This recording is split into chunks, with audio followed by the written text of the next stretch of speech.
Gentlemen, we can rebuild him. We have the technology.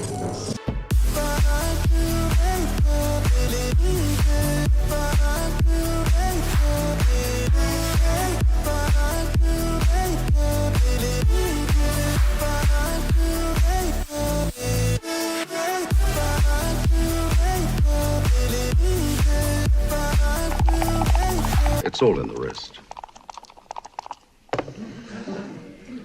Double sixes. Fancy that? Just the wrist. It's just all in the wrist, buddy.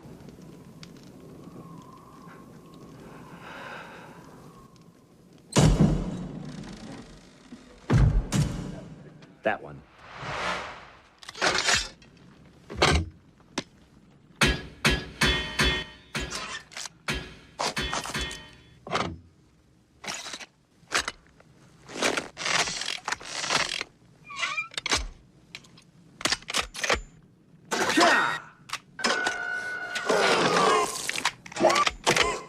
Groovy.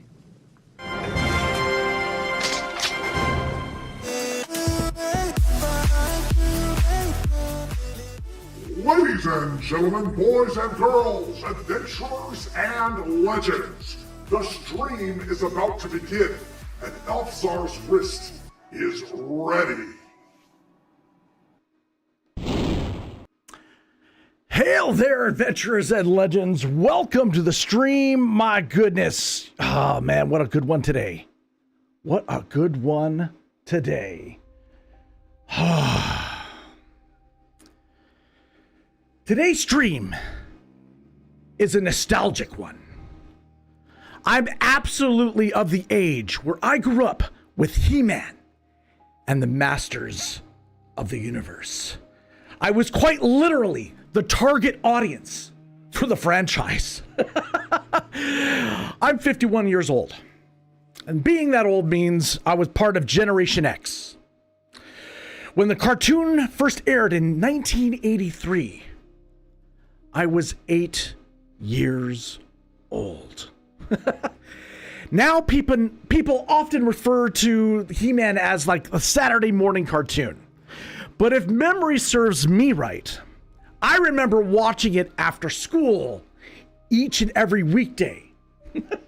I could still picture it. Coming home from school, grabbing a snack, throwing my backpack somewhere, and racing to the television to watch my favorite cartoons. And one of those cartoons was Masters of the Universe. That's right. But honestly, man, even before the cartoon, I'm gonna take my wrist brace off here. Even before the cartoon, man, there were the toys. The toys. And the toys were amazing. These were muscle-bound action figures with swords, laser guns, monsters, and weird sci-fi technology. It was an incredible blend of fantasy and science fiction, which were already two things I absolutely loved as a kid, and I still love today. I remember begging and pleading with my mother to buy my first He-Man figure when I saw it at Toys R Us. I had not seen a cartoon. I had not read a comic book. I saw these figures and was like, these are awesome. Oh my gosh. But then I discovered something even more incredible. I found that on each one of these figures, there was a small mini comic. What do I have? Mini comics. These things were amazing. These things blew my mind as a kid. My first exposure to He-Man was truly, the story-wise, was here in these little mini comics. My God. Holy cow.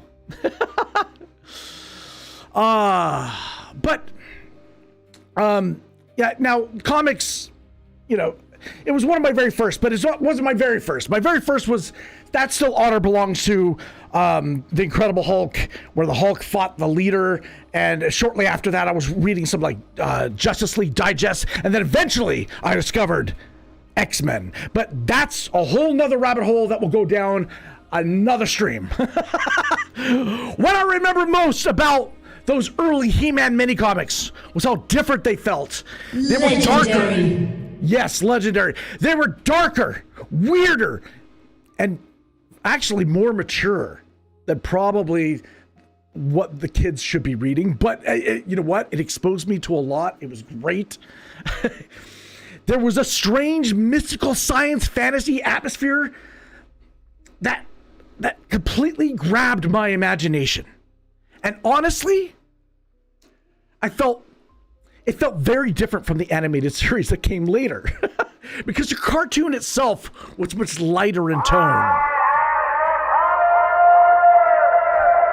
Much lighter in tone. It had bright colors, big action, memorable characters, and of course, every episode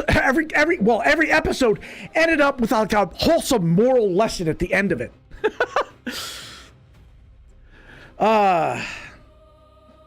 Let's cut to now later, when I was about 12 years old.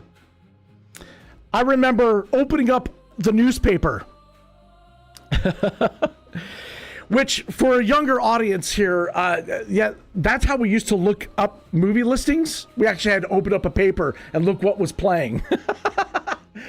Oh, man. I remember opening up the paper when I was 12 years old, and I saw Masters of the Universe, starring Dolph Lundgren. And I lost my mind. I immediately began campaigning to my parents, my brothers, my cousins, and basically anybody who would listen. We have to go see this movie. We have to. Now, as a kid, I remember being conflicted about it. Because, while I liked parts of it, it honestly was not much like the cartoon that I loved. A lot of the characters I cared about were missing. My personal favorite was a character named Trapjaw. Trapjaw was awesome. He had like a mechanical arm. He could swap into like different weapons, a claw, a hook, a blaster. And I really liked the action figure. But anyway, as a kid, I thought he was the coolest thing ever. He was nowhere in the movie. Nowhere. I was disappointed. What disappointed me the most actually was the movie stripped away a lot of what I personally loved about Masters of the Universe. I wanted Eternia. I wanted Castle Grayskull. I wanted giant fantasy landscapes, magic, technology, monsters. Instead, most of the movie involved He-Man running around a small town on Earth with other teenagers. Now, obviously, as an adult, I fully understand production budgets way more than I did as a kid. But as a kid, it was devastating, right? Because at the core of the magic of the cartoon for me was Prince Adam raising his magic sword, right? The sword of power, and shouting, "By the power of Grayskull, I have the power!" That transformation sequence was everything. The cartoon was colorful, energetic, imaginative, and strangely wholesome, despite all the chaos. Meanwhile, the movie was darker, grittier, and honestly had a very little to do with the Sword of Power itself. But now, there's something new on the horizon. There's a new Masters of the Universe movie coming out. And I'm really hoping we get something closer to the spirit of what made the original special. I don't necessarily need it to be campy. I know there's a big influence from like Guardians of the Galaxy and that kind of stuff. Oh, I'm getting a call. Sorry. Shut that off. Man, where was I? Guardians of the Galaxy. Yeah. I don't know. I do want it to embrace the mythology, the fantasy, the weirdness, the larger-than-life world of Eternia. And yes, I will absolutely be seeing this one in theaters. Because honestly, I want Hollywood to know that there is still an audience for this kind of mythic fantasy and storytelling. Good or bad, we'll check it out. Especially when there's other properties on the horizon that I would love to see adapted. I don't know about you, but I personally want to see Thundercats. I want to see Silverhawks. I want to see Visionaries. I want to see Mask. I want to see, there's such a treasure trove of imagination just out there. But I digress. Man. While I get set up and begin working today's drawing, we're going to be starting with a couple of, I'm doing a mini deep dive, okay? I'm not doing the full stream as a deep dive, but I can't not talk about the mythology and the world of He-Man and the Masters of the Universe. So we're going to be watching something called The Forbidden Truth about He-Man that parents never found out about. All right, this one is presented to you by the Retro Secrets. And then we'll be following that with The Mythology of He-Man and the Masters of the Universe by Destro is My Spirit Animal. These are both guys who are into toys, into retro. And I just want to, I want us to experience it together. Then after that, we're going to be settling in to the art stream itself with some ambient Eternia vibes while I work. I will, of course, be interrupting at different points in time. Hope you enjoy. Maybe learn something. Especially if you're brand new to He-Man. Oh my gosh, this is the stream for you. Trust me. Okay. Now, the ambient sounds are going to be provided by MythicStringsRealms. It's kind of the power of the Grayskull, just stuff. It's some good vibes. It's actually what you're listening to right now. All right. Again, today's stream will be kind of a little bit shorter by some of the old marathon streams that I used to do. I do have to protect the wrist. But, I got to avoid overdoing things. But this will, of course, continue in part 2. So tonight's really going to be a part of the journey. My gosh. We're basically on different streaming platforms right now. On YouTube, I'm going to do a little thing here. Start a goal. There we go. Pop that up. So, if we hit a goal on the stream today, I'm going to be pumping some iron while drawing. Never done it before, but I'm getting hot. It's time to take off this stuff. Get pumped up. Let's go. We're doing He-Man, right? We got to get manly. We got to, yes. Wow, let's go. It's He-Man. We gotta get pumped. Let's go. All right. So, man, all right, let's get back on target. I got sidetracked so easily. Okay, so that's what's in store for today. I just also want to give a huge shout out to my patrons, subscribers, members, lurkers, and supporters across all the platforms. You generally help keep these streams alive and going, and thank you for that. We're currently live on YouTube, Twitch, Kick, Rumble, Pilled, and a newer platform called Valora. The smallest of the bunch, but don't judge it by its size, because this little thing has got some things that other stream platforms are not offering. So do check it out. I do have a reference code if you do want to set up an account there. I do have a... Hold on. Why is my mouse not working? What was that? You have the power. That was an alert triggered on Valora, and you could do it for free just by having channel points. Just got to watch a little bit, and you should be there. Boom. That right there in the chat is your registry. If you want to click that, you can register an account now. Have some fun with some of the alerts there. Yeah, should be good. All right, adventurers, grab your power sword. Welcome back. Hey, the first first one to grab the first to the stream. Boom. There's a Hail second. to the champion, baby! Hail to you. Hail to you. Absolutely. Yeah, we can hail each other. I'm going to be hearing a lot of that, guys. Oh, shit. Uh-oh. All right, I guess I'm going to be having to pump some iron during the stream. All right, should be fun. Oh, boy. Okay. You're awesome. You are awesome. Oh, my gosh. Okay, so, guys, pump that iron.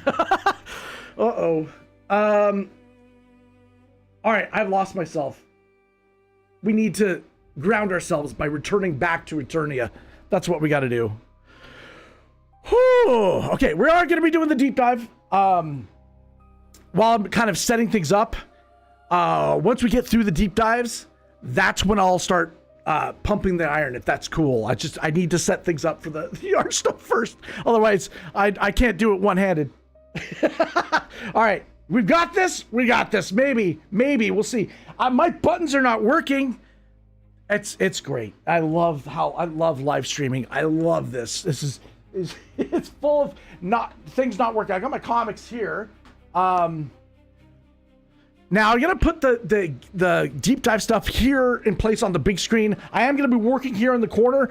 It's the beginning stuff, which is the boring stuff. I'm just gonna be taping down the paper and getting things kind of ready with the paints and stuff like that. I am gonna be using a lot of watercolor this time around, in the spirit of the organic and chaos of Eternia.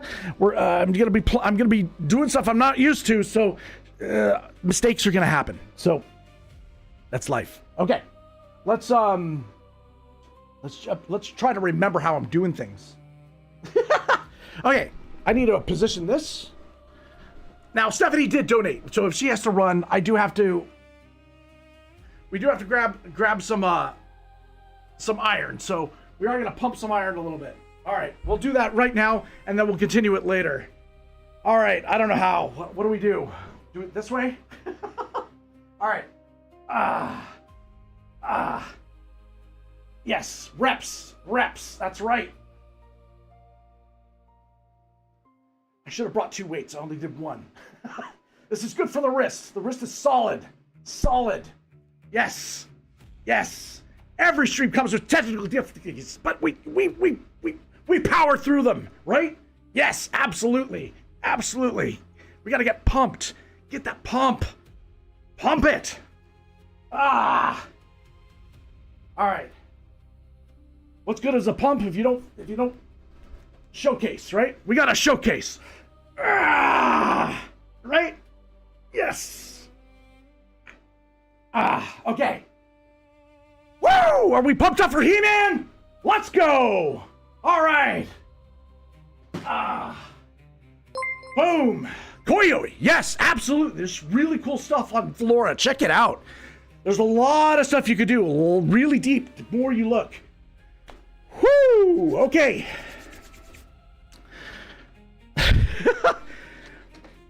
I'm pumped. Let's go. All right, I'm gonna close this down right here. Drop that there. Put that up there. In 1983, a group of Okay, American parents that's queued up. Okay, perfect. All right, we're gonna do some Geek Dive stuff now. Let's switch it up. Where we got this? Woo!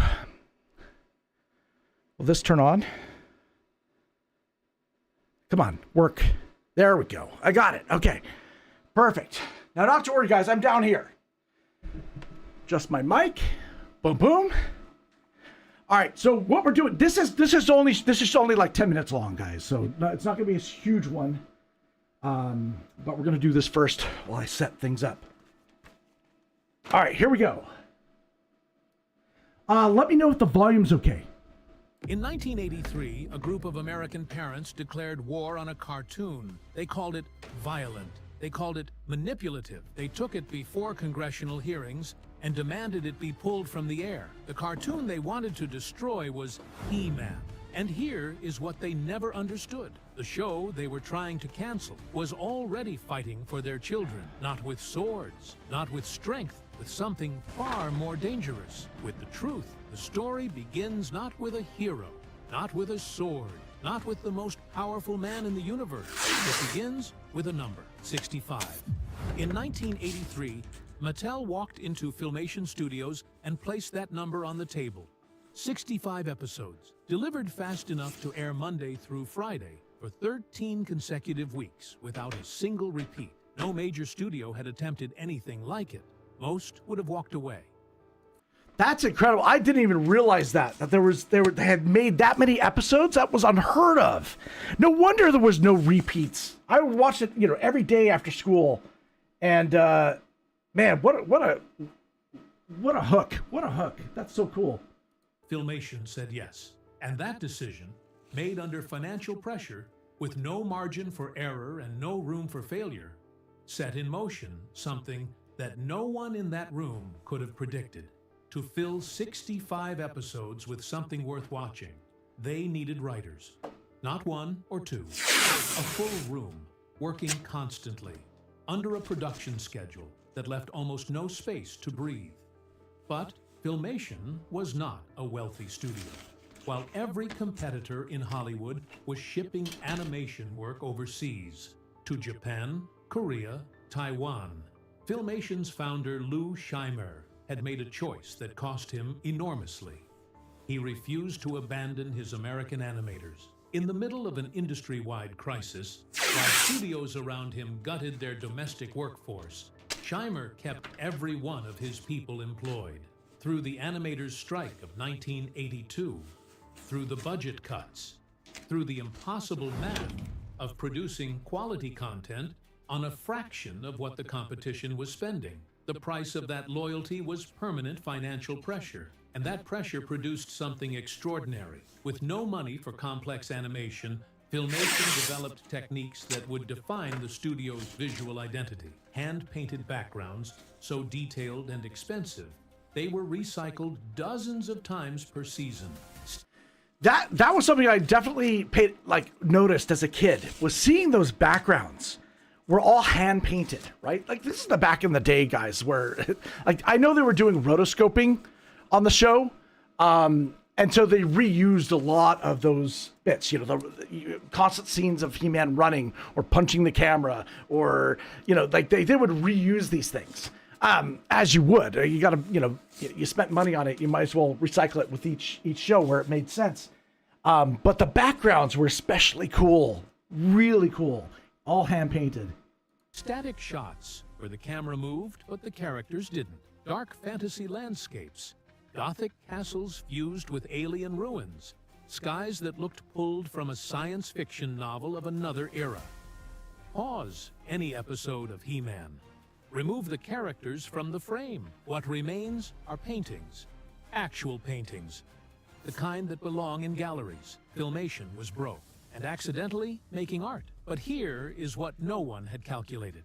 Because the man Scheimer hired to fill 65 episodes had no logical reason to be there at all. While Filmation was building Eternia frame by frame, something was forming outside the studio walls. A movement. In the early 1980s, parent advocacy groups across the United States had identified a new enemy: Saturday morning cartoons. The argument was specific. These shows were nothing more than program-length commercials designed to extract money from children. They were violent. They were Yeah, target market for sure. Let me know if I fixed the audio for you guys. If it's a little low. Thank you, Stephanie, for letting me know there. Awesome. Nice. Good to see you. Oh, Koyo, you're on YouTube too? Nice. Beautiful. Switch platforms? No problem. You can watch wherever you want. Right now we're just kind of promoting Valora as a new platform you might want to check out, offering something different. But yeah, let me know if the volume is better for you guys. You just go on every single platform. That's right. There you go. You just tab it all, guys. The whole shebang. Irresponsible. Here we go. They were corrupting. He-Man was among the primary targets. Congressional hearings were held. The Federal Communications Commission was pressured. Groups like Action for Children's Television lobbied aggressively for regulation, for cancellation, for accountability. And they were not entirely wrong about one thing. He-Man was built to sell toys. That was the original transaction. Mattel funded the show because Mattel needed to move product. That part of the accusation was accurate, but the people inside Filmation, the writers, the directors, the producers, had already decided to do something with that platform that Mattel hadn't asked for, and the parent groups hadn't anticipated. They decided to tell the truth. Every episode of He-Man ended with what became known as the Gotta like moral those segment. tips. A Ow! character, sometimes Whoa. He-Man himself, sometimes a supporting cast member, would Thank you turn for the directly donation, to the camera Elizabeth. and speak to the child watching, not at them, to them, about fear, about honesty, about asking for help when the weight becomes too heavy, about what it means to feel different from everyone around you and carry that difference alone.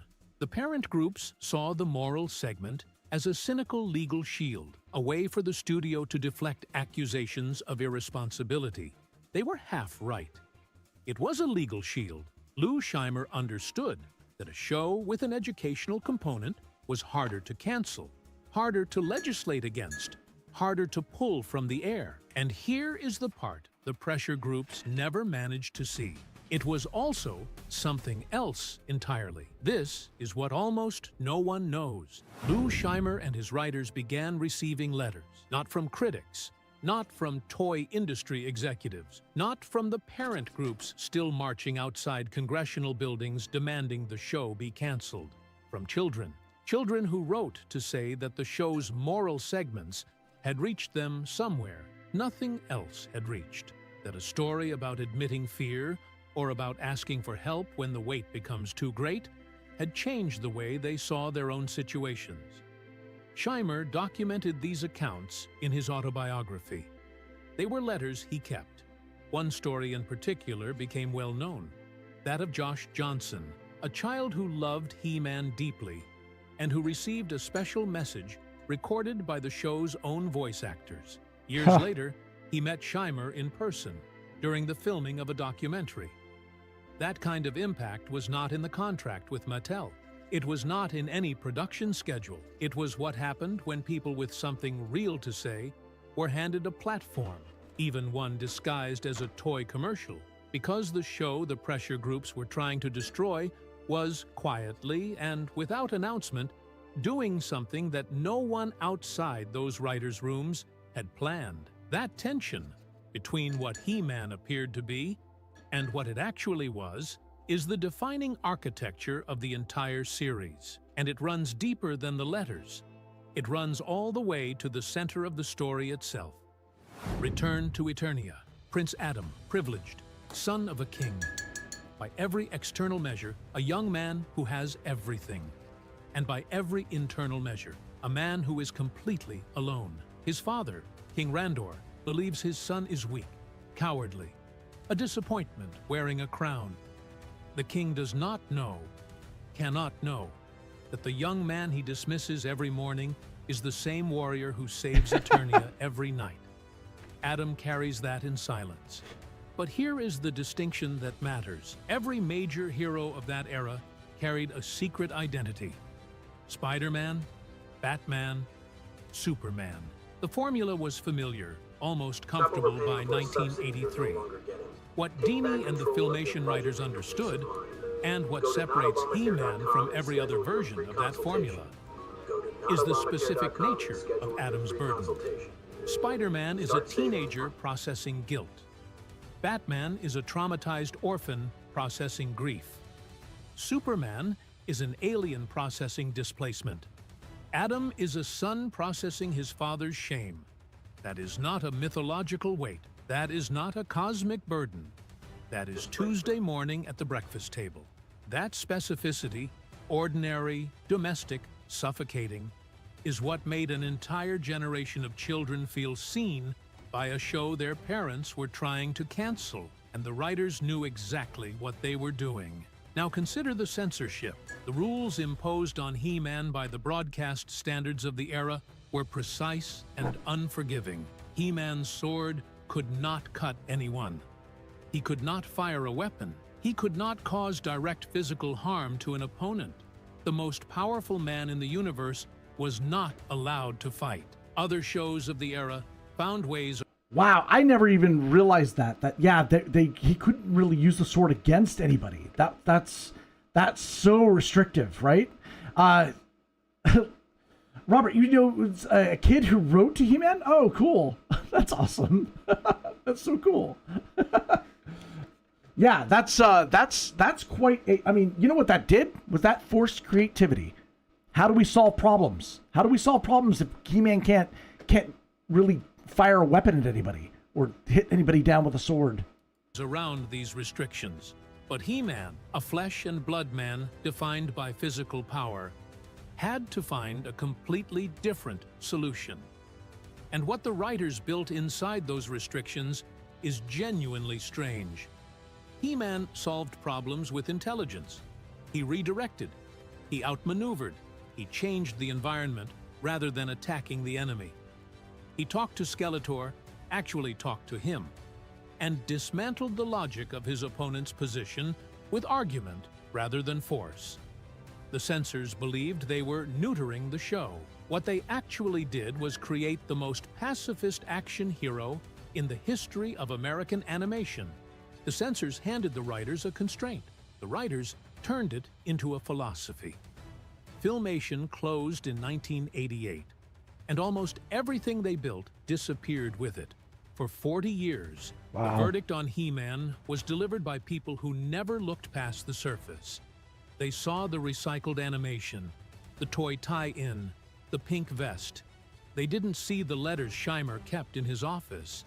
They didn't see the writers building the architecture of secret identity with more precision and more emotional honesty than most prestige television manages today. They didn't see the philosophers operating inside a system designed to prevent philosophy. The most powerful man in the universe was hiding in plain sight, just like his alter ego. So here is the question worth sitting with. If a show this deliberately, this carefully built, was dismissed for 40 years as a toy commercial, what else have we been wrong about? Leave your answer below. And if you want to go deeper, the comics took everything the cartoon could only suggest and pushed it somewhere much darker. That story is next.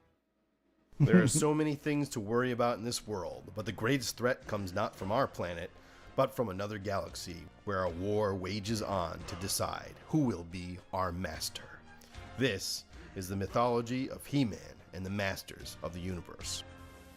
This toy comes with something that can really open up a kid's imagination. Its own legend.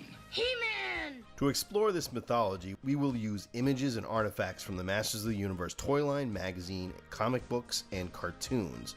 Much of the information used to create this video was found on the POWERRRR blog, which is a great resource for any Masters of the Universe fan. I have left a link in the description, and thanks to the POWERRRR blog for the great work they have done in preserving the legacy of Masters of the Universe. In 1981, Mattel needed their own fictional universe to compete with the likes of Hasbro and Kenner. A prototype of a muscular Superman was created from the childhood drawings of Mattel designer Mark Taylor. In Mark Taylor's fictional universe, the character that would be He-Man was not called He-Man, but was Torak, hero of prehistory. He was the defender of the weak and righteous and foe of bullies and villains. Mattel designer Roger Sweet was inspired by Mark Taylor's drawings and used them to create a pitch to Mattel executives, showing 3 prototypes of heroes: a tank-headed military robot, a space warrior, and a barbarian. The barbarian was the winner. Roger Sweet named him He-Man. They took more of Mark Taylor's drawings as inspiration for the rest of the line, and the first wave was created. It may just be that the iconic nature of this first wave stems from the harnessing of the childhood imagination of Mark Taylor.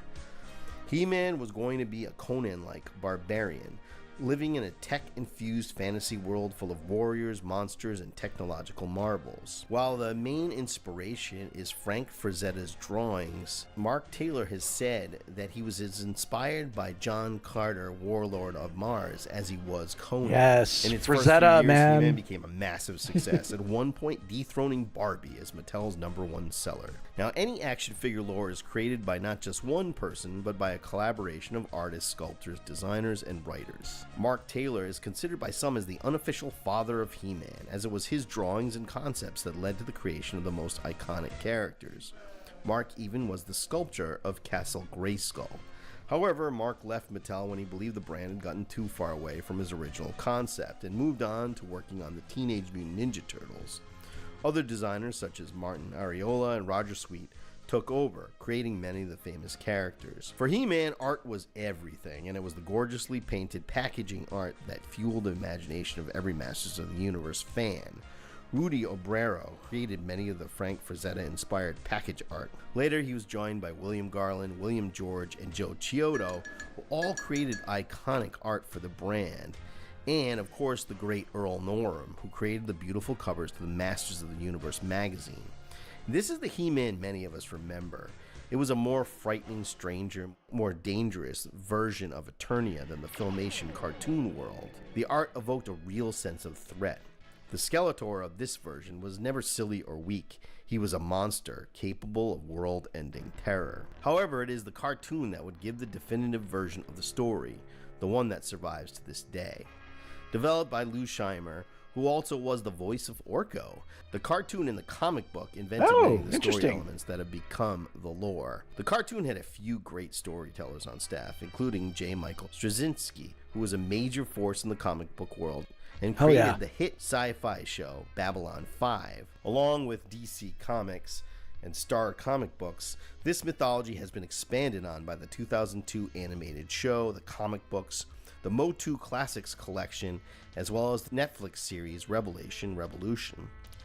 But the lore began simpler, with the mini-comics included with each figure. In this version, He-Man was a barbarian who stumbled upon great power. Skeletor, a demon from another dimension, searching for the portal that would unleash his minions on Eternia. But it was the comic book and the cartoon that turned He-Man into a prince. Eternia. The planet of Eternia exists side by side with its sister planet, Etheria. The planet is orbited by two moons, Bright Moon and Dark Moon.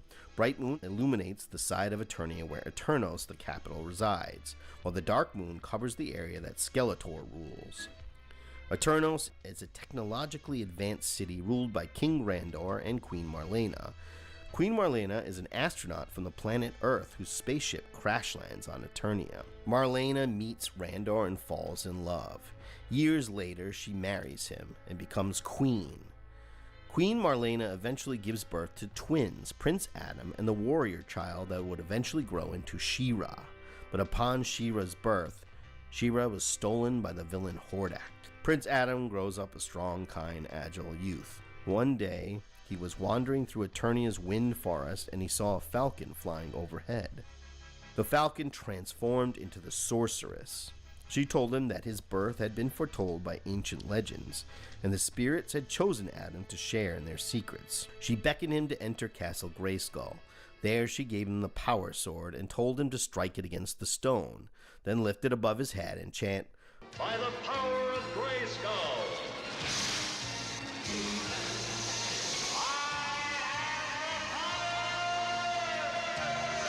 The chant transformed him into He-Man, the protector of Grayskull and the most powerful man in the universe. To hide his secret and protect his loved ones, Adam presents as a carefree, indulgent, non-confrontational prince. His companion, Cringer, a large and timid cat, becomes the ferocious Battle Cat. The toy Battle Cat was a repaint of a tiger from the then-defunct Big Jim toy line. It's oversized because Big Jim figures were 8 inches tall. He-Man and Battle Cat become the protectors of Castle Grayskull. He-Man wears a harness created from a rare Eternian mineral called Korodite, which adds to his physical strength. He sometimes wields a battle axe and has a variety of weapons and vehicles at his disposal, such as the Battle Ram, a powerful vehicle with a battering ram, laser guns, and a launching missile. The front section of the Battle Ram detaches as a flying sky sled. He-Man sometimes wears a harness that allows him to throw powerful punches, striking his enemies from hundreds of feet away. The source of all of He-Man's power is Castle Grayskull. At the center of the Masters of the Universe mythology lies Castle Grayskull. An ingenious toy, the set is considered one of, if not the greatest action figure playset of all time. Its ingenuity exists not just in its sculpt or its action features, although those were a lot of fun, but in the way the playset inspires story. For a kid playing with He-Man, Grayskull is the eternal MacGuffin. That's Alfred Hitchcock's word for the device that fuels the story. The players battle for who controls Castle Grayskull. It is a neutral place, neither good nor evil, but the one who controls Castle Grayskull will be the master of the universe. But how is it created? What is its purpose? The first clues to the origins of Grayskull were included in the read-along book, Castle Grayskull. Hundreds of years before the events of He-Man, what is now called Castle Grayskull was once the Hall of Wisdom. This is a place where the elders gathered. It was the center of Eternian culture and a storehouse of all knowledge of the universe. The sorceress had a prophetic vision. An evil was coming to Eternia, and they must hide their power. They concentrated their magic to create the Orb of Power and hid it within Castle Grayskull.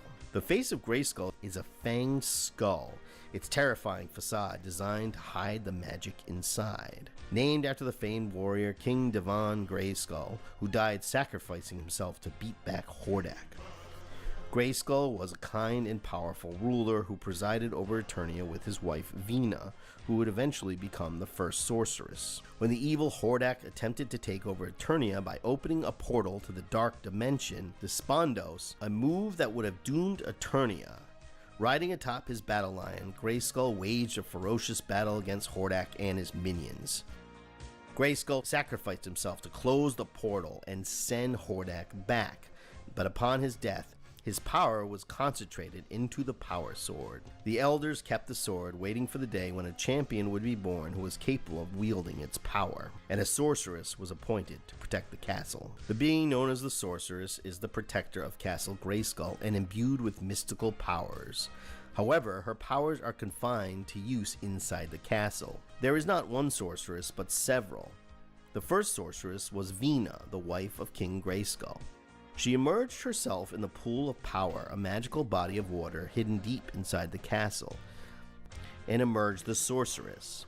She guarded the castle until she finally passed the mantle to Kuduk Ungol, who passed it on to Tila Na, the current sorceress. The origin of Tila Na. So much of the lore in He-Man and the Masters of the Universe is based on the Hero of a Thousand Faces, book by Joseph Campbell that Mark Taylor said he was directly inspired by. Both He-Man and Tila Na have their own hero's journeys. If you want to hear more about the hero's journey, I made a video deep dive on my other channel. You can check that out right here. When a sorcerer called Morgoth the Terrible threatened her home village, a young Tila Na ventured on her own hero's journey to find power that would help her protect her people. A town elder told her to go to Castle Grayskull. She ventured to the castle and begged entry. Here she met Kuduk Ungol, the sorceress. Kuduk was elderly and would not live much longer, and needed to pass the duties on to a new sorceress. Tila Na was offered the mantle of sorceress and all the power she would need to defeat Morgoth and save her village. But she would need to leave behind her life in the village, and leave behind her baby daughter Tila, as she would be confined to live within the walls of Castle Grayskull until the next sorceress would be found. Tila Na accepted and used her powers to defeat Morgoth's forces and imprison him. When she returned to Grayskull, Kuduk Ungol had disappeared. The sorceress is a being of great power. She can see through time and space. In order to leave Castle Grayskull, she must transform into the Falcon Zoar. It was the sorceress that gave Prince Adam the Sword of Power. He-Man's sword was once split into two halves, a dark half and a light. In the original toy, one half came with He-Man and the other with Skeletor. And by placing the two together, the Power Sword became one and also became the key to unlocking the power of Castle Grayskull. The idea of the sword being split in half featured heavily in the mini-comics but is missing from the Filmation show, which depicts the sword as simply one sword given to He-Man by the sorceress. He-Man has many heroic warriors who help him battle against the forces of evil. Duncan is He-Man's most trusted companion. His official title is the Man-at-Arms. It is a role of a military advisor, weapons master, and combat instructor. Duncan is a master of weapons both ancient and advanced. He uses his knowledge to create many of the vehicles and companions to help battle Skeletor. It is Man-at-Arms that built the heroic Roboto. It is Man-at-Arms who saved the damaged warrior Mechanic and gave him his mechanical neck. It is Man-at-Arms who built the heroic steed Stridor. Duncan is the adopted father of Teela. When Man-at-Arms prevented the evil warrior Merman from sacrificing Zoar to the demon Bakul, afterwards Man-at-Arms climbed into Zoar's nest and found a baby girl left on her own. This is the daughter of the sorceress of Castle Grayskull, Teela. Teela grew to become a fierce warrior and the captain of the Royal Guard.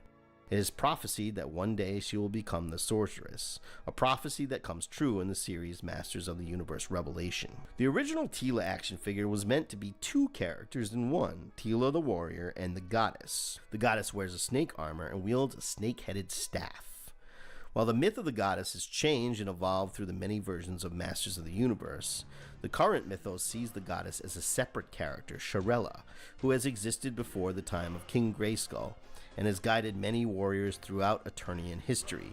She occasionally may take the form of the Green Goddess and gain mystical powers. Orko is a magician and the comic relief of the Filmation show.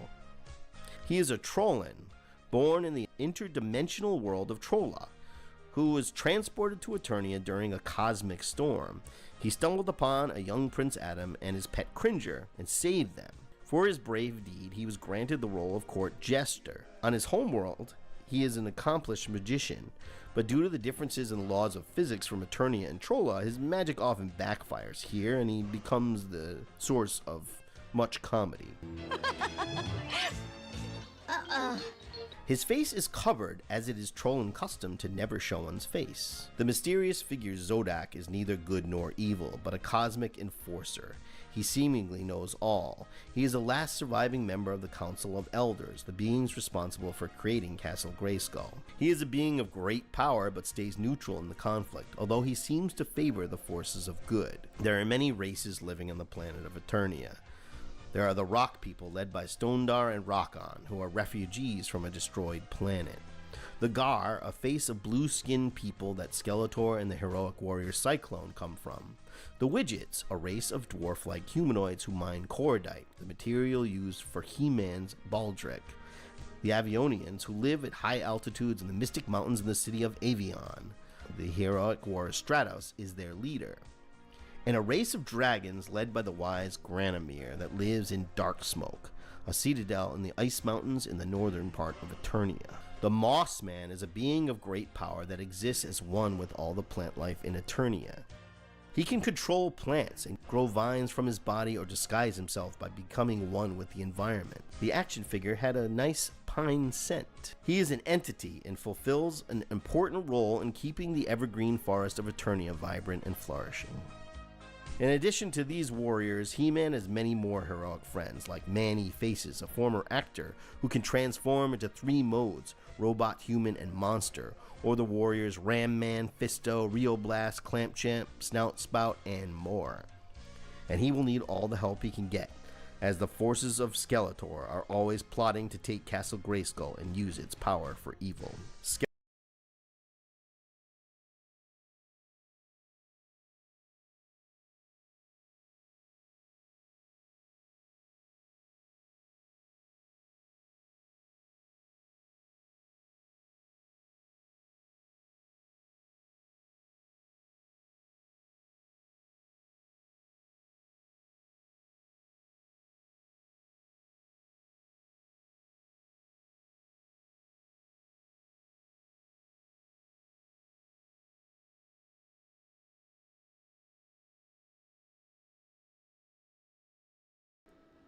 Thank you so much. Oh my God. Oh my God. I'm so sorry. What I was saying was, welcome to the stream, guys. Thank you so much. Right now, we're just doing a little lore deep dive, a little mini deep dive. There's about 10 minutes left of this, and then we're going to be jumping into some ambient sounds. Right now, I've been working on this right here, just getting the base colors down, and then we'll bring it up to the big screen, and you guys can see, as it progresses. Right now, it's not very interesting. So, sorry about that. Yeah, I forgot I muted just to not interrupt the deep dive. But it's all fixed now. Perfect. Thank you, guys. Let's continue.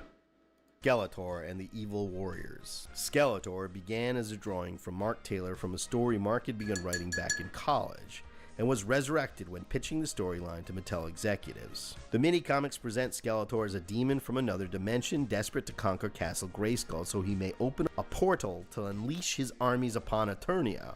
However, this storyline was abandoned by the Filmation cartoon and has evolved over the years. It turns out Skeletor is not a demon, but was once a man, Keldor, the adopted half-brother of King Randor.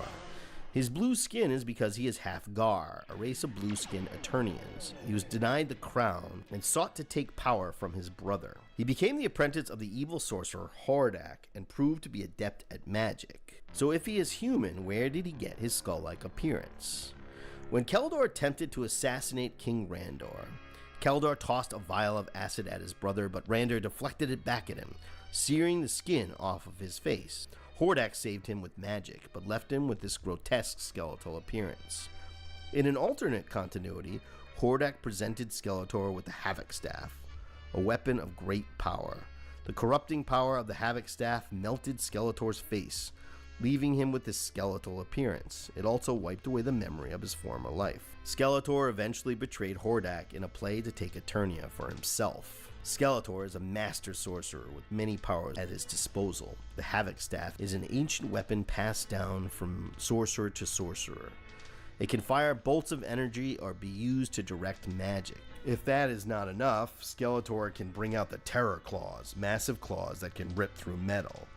He rides into battle on a giant armored panther named Panthor. Skeletor commands an army of evil warriors and henchmen, such as Triclops, Clawful, Too Bad, Faker, Whiplash, Webster, Cobracon, or the cyborg Trapjaw. There are too many to name here, but Skeletor's most loyal servant is Beastman, a powerful warrior capable of controlling the beasts of Eternia. He works side by side with Merman, a sea-dwelling warrior. The two often bicker. But Skeletor's most brilliant henchman is the evil sorceress Evelyn. The daughter of the powerful sorcerer, the Faceless One, Evelyn became a skilled sorceress. She often plots to take power for herself and is willing to betray her master for her own ends. One of the most evil creatures to serve Skeletor is the Scareglow, a ghostly skeleton that glows in the dark. Scareglow has many mysterious origins. One version of his story explains that Scareglow is the ruler of an alien dimension that Skeletor conjured, beat into submission and forced to do his bidding, while another claims that Scareglow is the spirit of Skeletor himself, conjured as a unique and dangerous being. While the series Revelation turns Scareglow into the ruler of the underworld, Subterranea. Every villain needs a home, and Skeletor's home is Snake Mountain, a massive mountain fortress with a giant snake coiled around its surface. Snake Mountain is an ancient place and was once the headquarters of a race of snake men. The snake surrounding the mountain is not simply a sculpture, it is actually the god Serpos. When Serpos threatened to destroy Eternia, the Council of Elders used their power to turn it into stone. At first it matched the image of the three-headed snake god, but over time the two heads crumbled, leaving only one, and the body somewhat damaged. While Skeletor is the main villain facing Eternia, he is not the only one. In fact, a far more ancient evil threatens the universe. It is the sorcerer who trained Skeletor, Hordak and the Horde. Hordak and his Horde emerged in the 1985 Masters line and became the main antagonists of She-Ra. But Hordak's history hints at an evil that existed long before Skeletor, a history of evil that has threatened Eternia for thousands of years. Hordak has a vampiric bone-white face and wears the symbol of the Horde on his chest. The symbol is a red bat-like creature, and is the symbol of the Horde Empire. His real name is Hector Kerr, and he is the heir to the Horde Empire. He emerged in pre-Eternia and almost conquered Eternia until he was banished into the dark dimension Despondos by the sacrifice of King Grayskull. Hordak's headquarters is the Fright Zone, which in the Filmation cartoon bears little resemblance to the action figure playset with the same name. The real Fright Zone is a technological industrial fortress with many rooms and towers. Doom Tower is the main location where Hordak surveys all he has conquered. The Plunder Room contains the trophies from Hordak's many conquests. The slime room contains a massive reservoir of slime where monstrous beasts are grown to be used in battle. Here we've assembled some of the creatures we may use in further conquering Etheria and subduing the rebels, bog waddlers, slime scrapers, swamp crawlers, howlers, creepers, and screamers. Hordak's realm also houses a slime pit, and if a person is submerged into his slime, they will become the unwilling minion of Hordak. Hordak is the current ruler of the planet Etheria. Hordak is a sorcerer who combines the power of magic with technology. He has modified his body to transform into machines of war. His arm can morph into a laser cannon or a variety of melee weapons. A buzzsaw emerges from his chest to tear apart his enemies. Hordak has plagued Eternia since the time of King Grayskull. Hordak serves the will of Horde Prime, rumored to be Hordak's brother. Horde Prime is a shadowy villain that seems above interfering directly in the war to take Eternia. He has many forms, but in the Filmation cartoon was presented as a glowing green gaseous cloud that can manifest a giant iron fist. He travels the galaxy in his ship, the Velvet Glove. Hordak's minions are known as the Horde. They are an evil group of henchmen possessing strange powers. The Horde includes Grizzlor, Mantana, Leech, Modulak, Dragstore, Multibot, Mosquitor, and the sorceress Shadow Weaver. Hordak raised two girls to become his minions, Catra and Adora. However, Adora rebelled and discovered she is She-Ra, He-Man's twin sister. She-Ra went against Hordak and rages a revolution to free the people of Etheria. However, the mythology of She The thing about She-Ra is that she's actually technically, I believe she's more powerful than He-Man. If you put them 1-to-1, she actually possesses more power than He-Man does.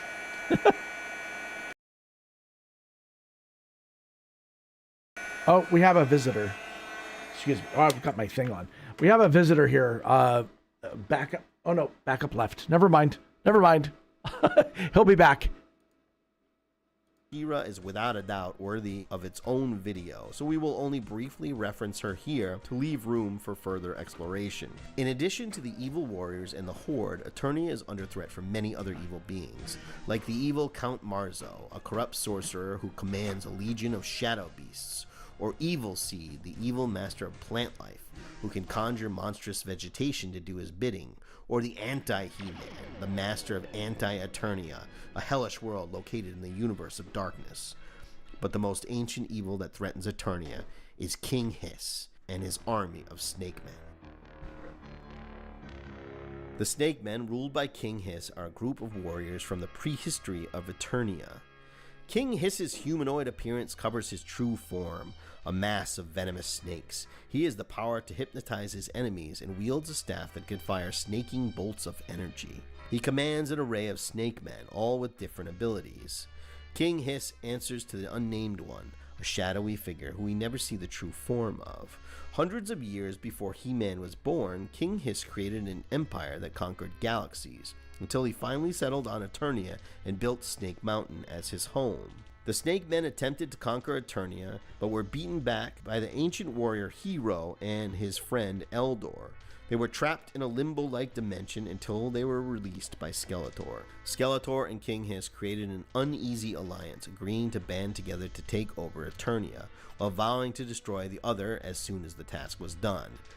It was Skeletor and King Hiss who gave rise to the Three Towers of Eternia. The Three Towers of Eternia is the largest playset ever produced for the Masters of the Universe line. It has a deep history full of esoteric meaning. The Three Towers were built by the ancients as a way of maintaining peace across Eternia. The Grayskull Tower was created to honor the forces of good. The Snake Tower was created to represent the forces of evil, and the Central Tower was created to balance both good and evil. The towers contain doorways to great power, and the elders, afraid King Hiss would use this power to take over Eternia, buried the towers underground. Skeletor and King Hiss used their powers to resurrect the towers, turning it into the ultimate battleground. as the many forces of evil struggle against He-Man and his heroic warriors. The Eternia playset was created in 1986, just a short while before the Masters of the Universe line was retired. The central tower of Eternia contains the power to travel through time. The sorceress uses this power to lead He-Man back in time to the story that would have taken the Masters of the Universe line into its end, all the way back to Preternia. Preternia is the ancient world of Eternia where dinosaurs and humanoids coexist and giants roam the land. The world is under attack by King Hiss and his Snake Man. Here, He-Man comes face to face with his ancestor, Hero. Gray, the original alter ego for Hero, would, by placing one hand over his heart and flexing the other into a muscle and saying, "Magic and strength tempered by heart, I stand for peace," would become Hero of Grayskull, the most powerful wizard in the universe. Hero was to team up with his ancestor He-Man and battle against King Hiss amongst the dinosaurs and giants of Preternia, but the line was cancelled and the hero was never produced. The Masters of the Universe ended as kids of the day moved on to different toys and video games, but the story of the conflict between He-Man and the evil forces that plague Eternia lives on, with new versions of He-Man created by Mattel and Mondo and the Four Horsemen, and a new movie on the way, making it one of the most successful collector properties of our time. This has been the mythology of the Masters of the Universe. This is by no means meant to be an exhaustive history. It is rather an explanation of the mythology, giving the viewer a base of knowledge that will help them understand the world. This video will be expanded on with a mythology focusing on She-Ra, and check out the mythologies of G.I. Joe and Mask here, and let me know in the comments below what mythology you want me to tackle next.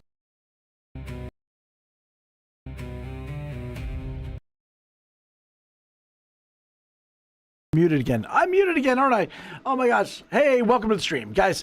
Absolutely. There's let's switch. Let's get back to the screen here. Let's go here. Perfect.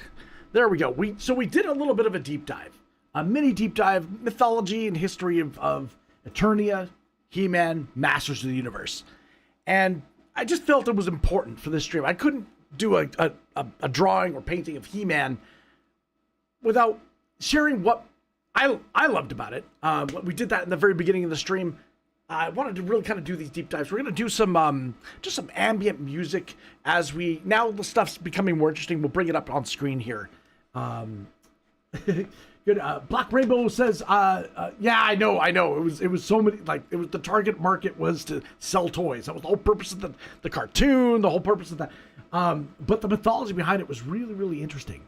That's what those miniature comic books, these guys, these miniature comics were so amazing at showcasing. Anyways, let's and yeah, I think the movie, from what I gather from the trailers I've seen, the movie does have that feeling of what we kind of loved about the cartoon. So it remains to be seen. I mean, you never know until you're actually there, but fingers crossed, right? I was so disappointed by the Dolph Lundgren film that was like, why is it on Earth? Why is it on Earth? Okay, let's bring this up here. Let's turn on the camera. We'll do that. Get that going, and then we'll pop this. I've been waiting for this stuff to dry. The thing with, okay, that camera seems to be dead and not working. Okay, that's great. That's great. Let's bring up here. Okay, so what I'm trying to do is I'm trying to kind of recreate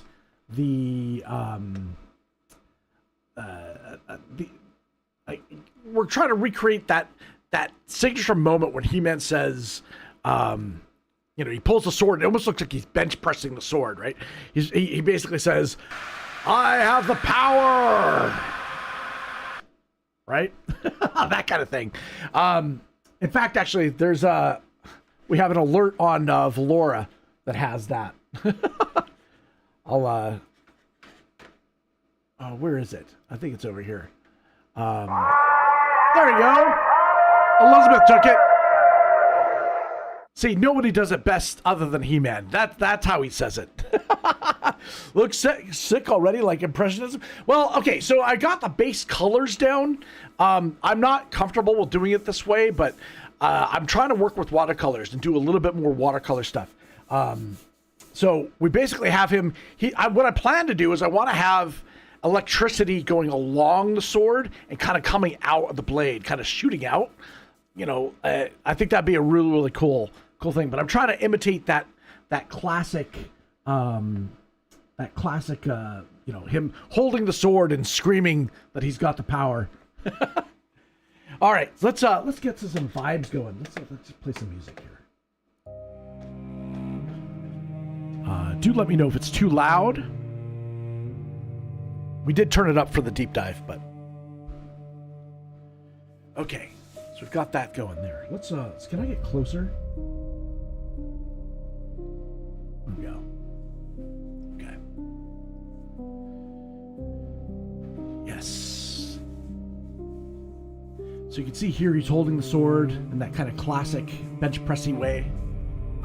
It should be dry enough now that I can work on it with other mediums. I do want to have a little bit of a glow though. A glow of that, the power being, we're going to do white, but I wanted that glow of yellow. The question is this going to be too lemony yellow? The brush is kind of dirty too, so.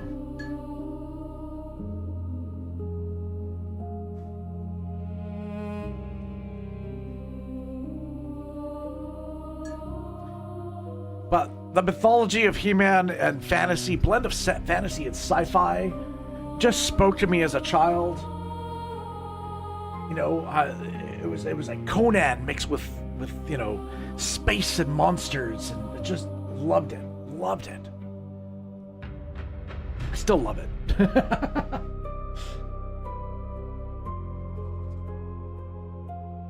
little bit of oranginess to it. Just add lots of water, I think, is the secret.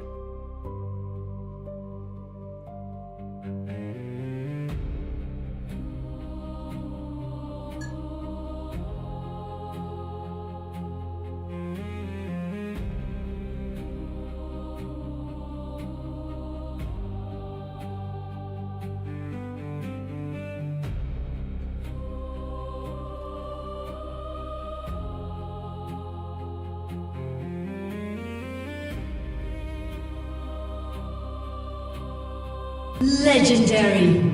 Yes.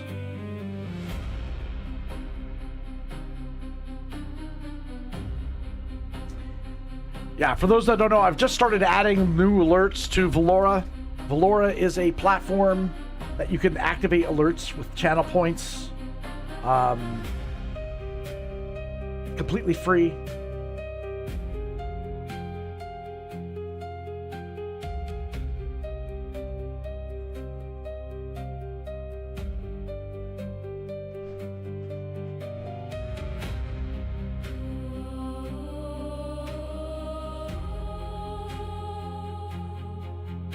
What we're listening to right now is something called, it's from a channel called MythicStringsRealms.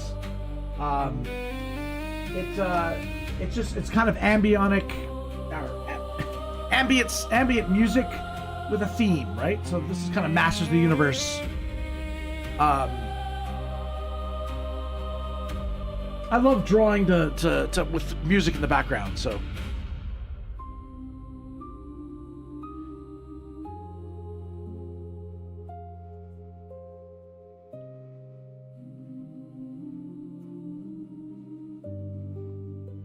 But this stuff is also copyright free, so that's also why I'm using it.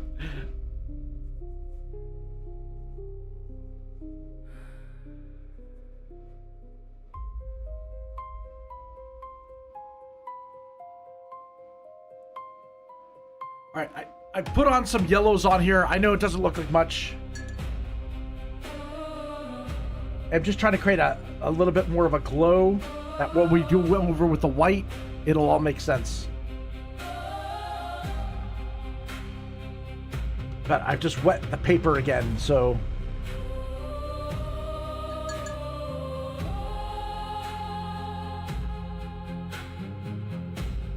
Okay.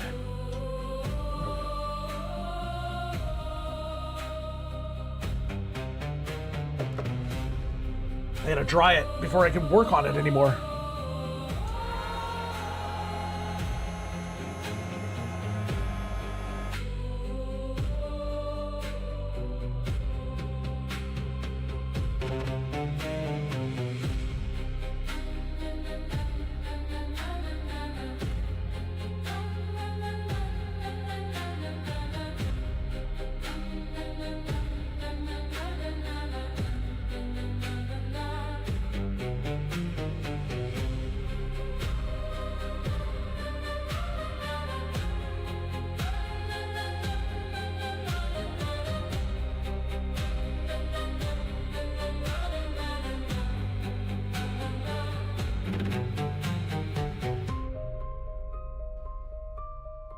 Yeah, anything that was played here today, all the links to their channels are in my about section. Or not the about section, the doobly-doo down below the video on YouTube. I don't know what to call it. But it's in the description. Yeah, that's what it's called. The description. Jeez. Okay. Am I ready to get into the weeds on this yet? We got some base color down. There's no longer just white paper. That's the big fear. Big fear. It's white paper. Now it being watercolor means I can kind of work on it with more mediums. Pencil, crayon, ink, Conte.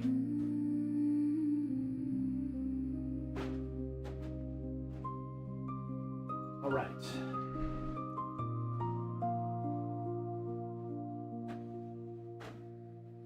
Let's see what we got here. Put that there.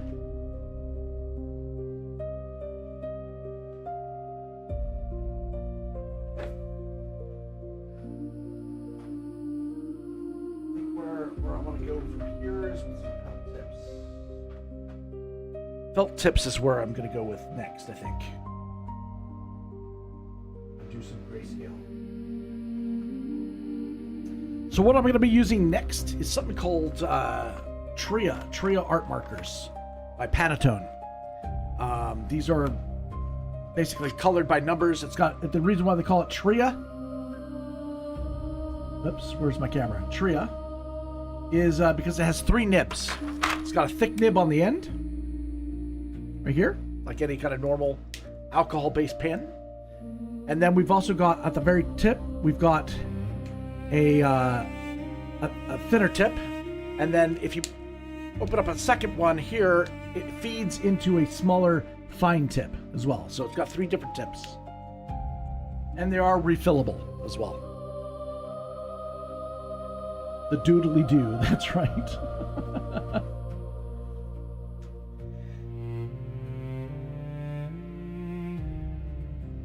Okay, let's see how we're doing this.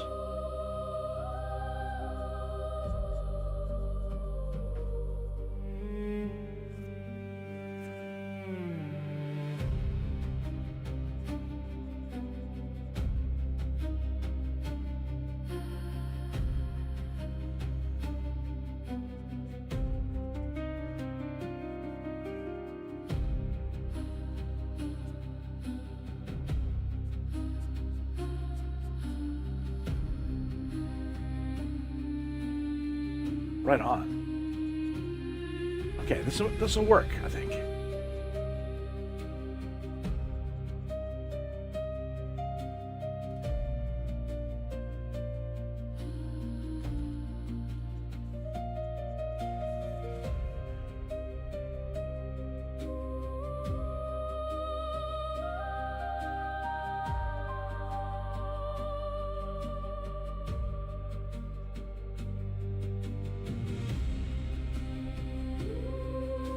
Now, much like watercolors, alcohol pens tend to dry a lot lighter after they've dried up a bit. They become more faint. So it can be a bit misleading when you're putting them down. It's like too strong, but they tend to fade out.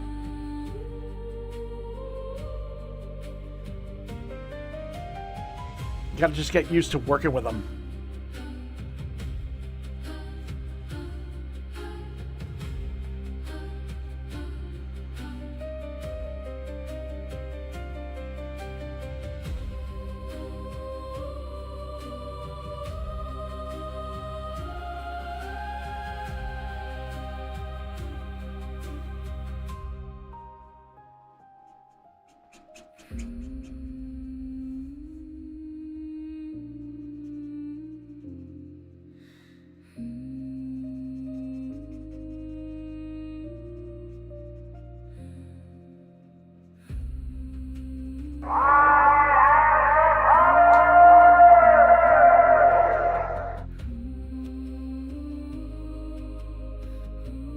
My target goal didn't get reached? Oh, that's okay. Well, Why didn't it work? That's weird.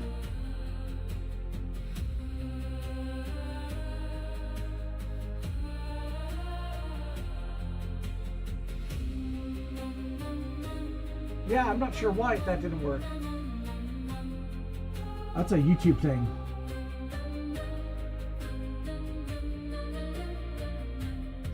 That's okay, Stephanie. You hit the goal in one fell swoop. I set the bar really low, so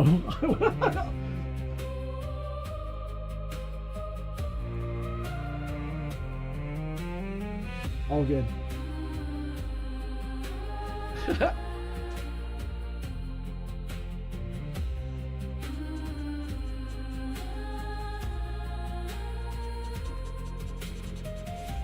All right, we got these abs, right? The abs. He-Man abs.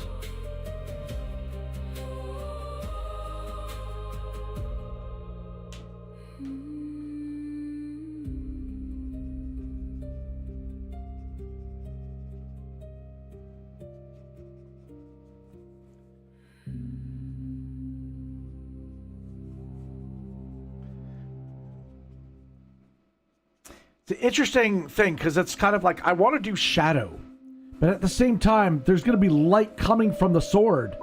Hey! Oh my god. What? Okay, are you testing to see if it's updating? Oh, you are testing. Okay, did that register then?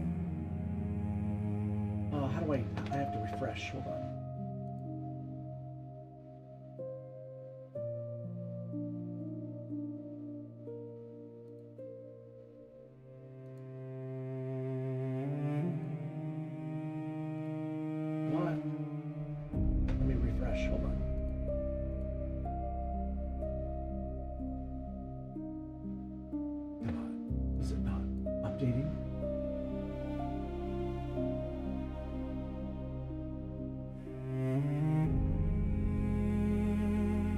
Yeah, it doesn't seem to be updating. I did set it for a particular... did I? Okay.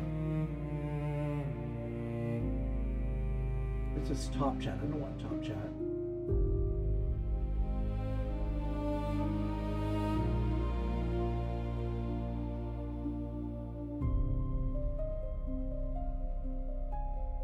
Yeah, for me, I'm looking at the target. It says 0 of 5. Why?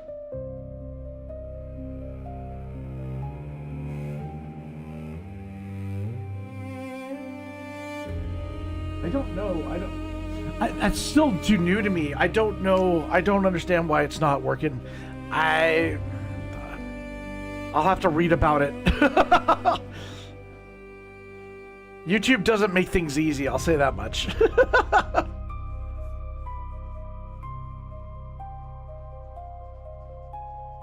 I don't know if it's something that I didn't do right or if it's just bugged out. That's weird.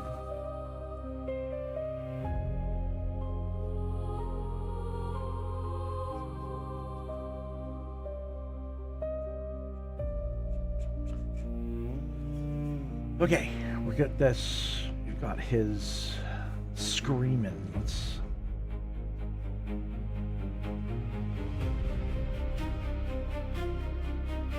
Nothing over here. Should we go closer a bit? Can we go closer? That'd be easier for you guys to see.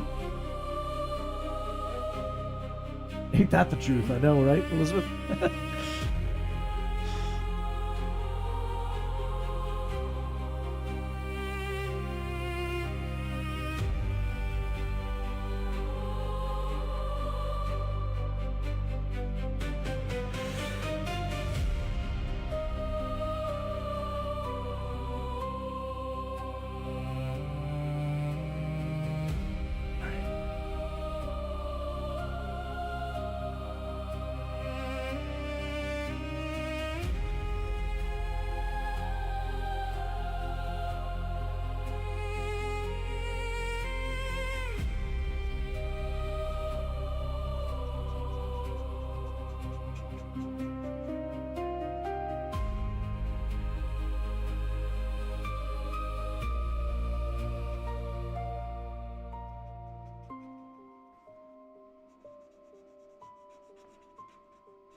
Definitely gonna have to put a lot of light on his face.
I know it's looking weird now, but... Yo, Buck, good to see you, man.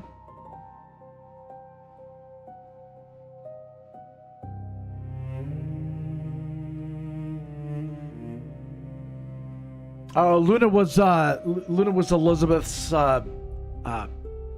pet Chihuahua that she was pet sitting, and recently went back to the original family, so she misses him, or her, I should say. I forget. Luna was a girl, right?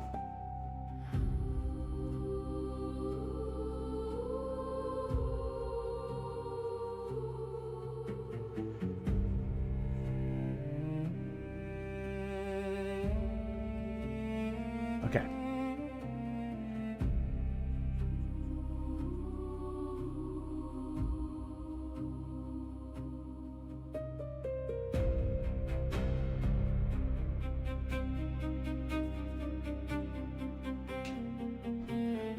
There'll be intricate work done with the face. I'm just putting on some basic shadows. I need a darker bronze. So one thing is that He-Man has got bronze skin. One thing that seems to be missing from the movie is that he doesn't seem to have much of a tan.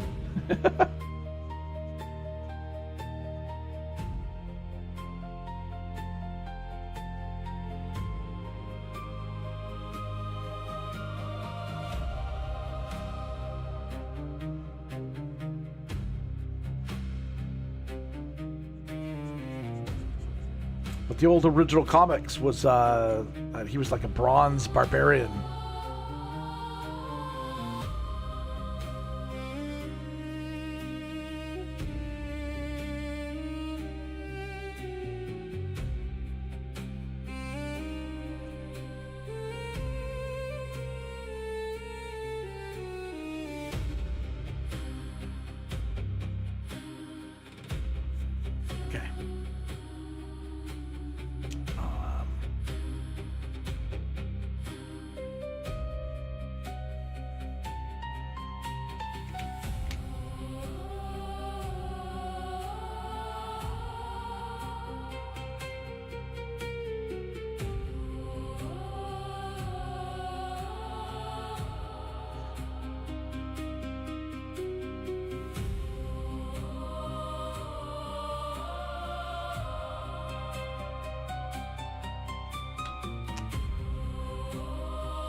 Yeah, Masters of the Universe, man. I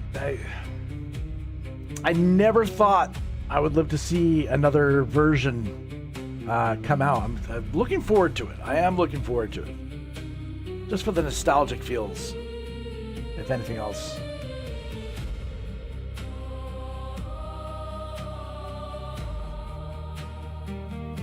And I'm sure, yes, that's what the studio is banking on.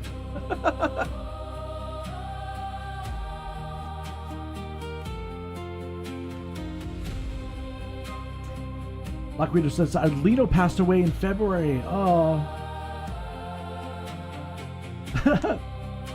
He had the massive 3 chihuahuas.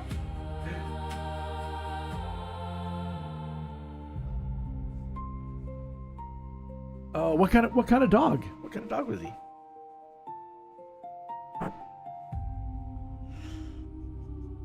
And was it named after the cryptocurrency? Lino?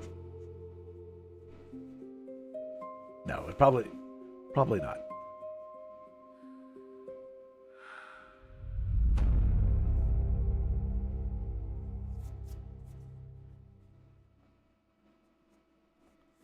Okay. Whew.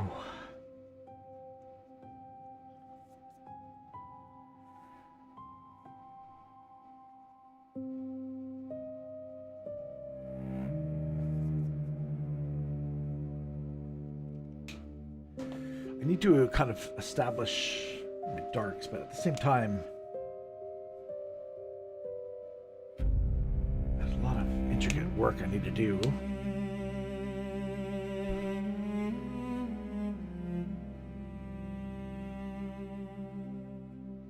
The eyes.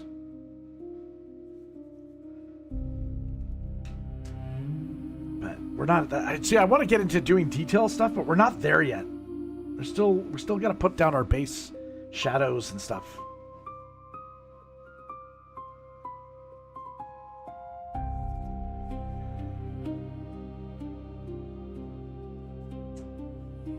It's probably my biggest flaw is I always rush, and it's like I have time. I don't always have to rush.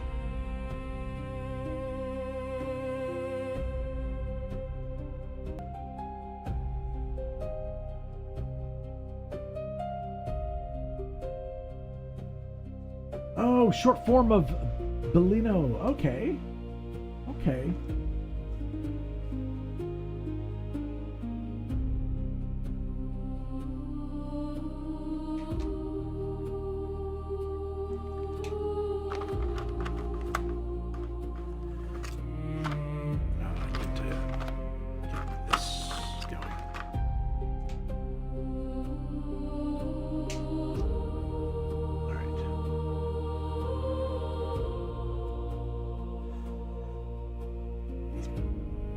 Slowing me down. See, I'm impatient. I'm impatient.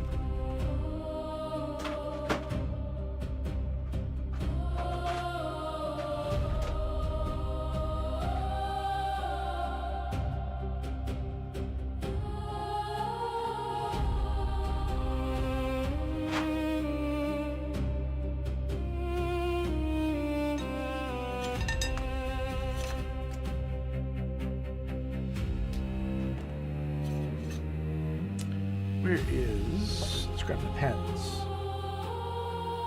Take these comics.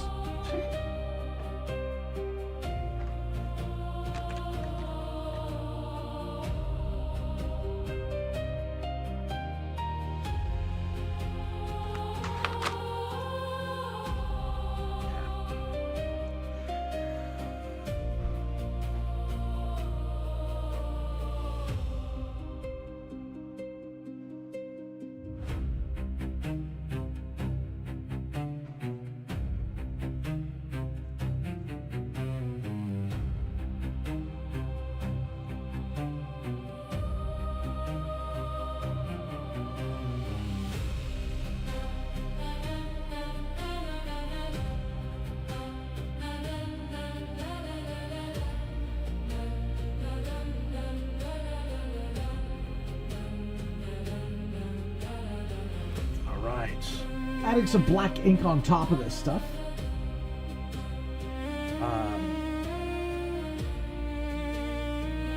Just to give myself kind of like what is the darkest point of the drawing, and then I can kind of work back into my lights from there.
I'm using archival ink, so it should not bleed.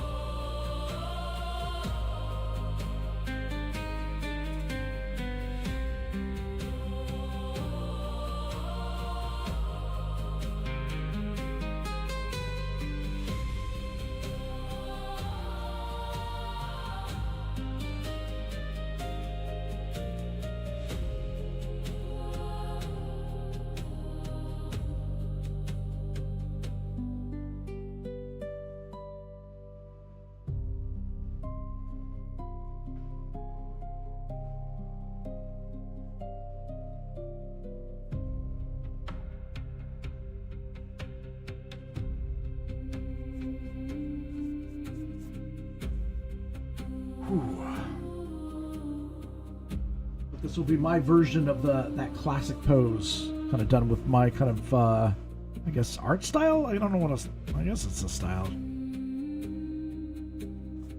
Mix of everything.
Dogs tend to do that, Elizabeth.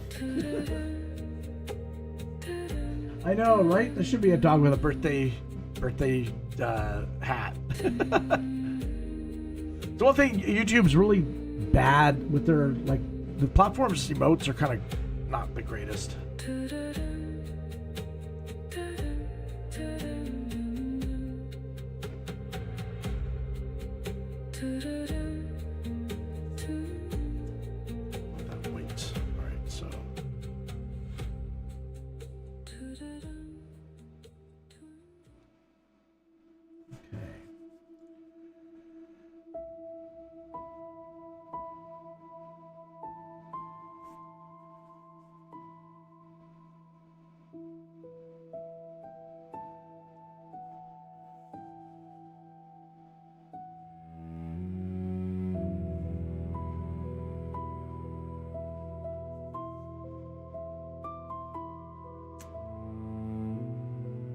Sword has a very distinct design.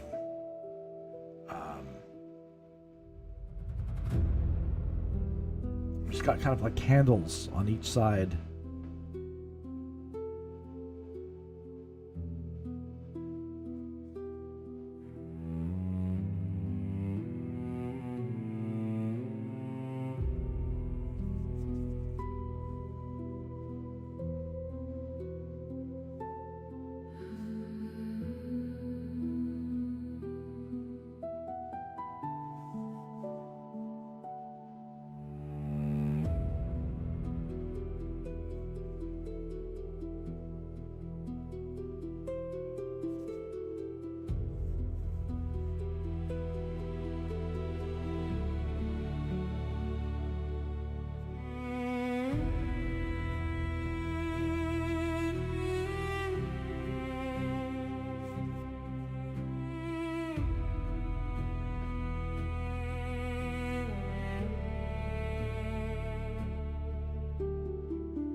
Tough because I want to outline the sword, but at the same time there's going to be a lot of electricity and power coming from it, so you wouldn't see too many dark parts, but at the same time,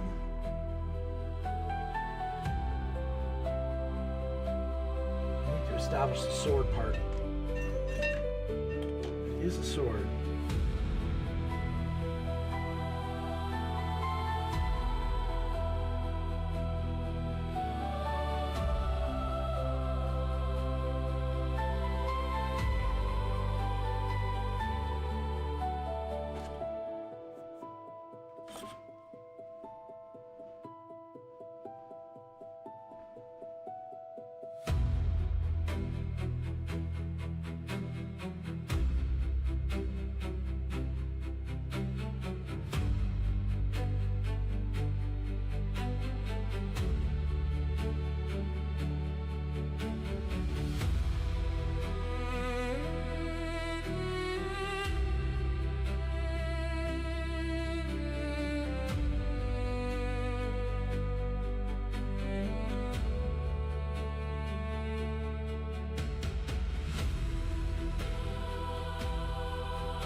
Go. Any belly button?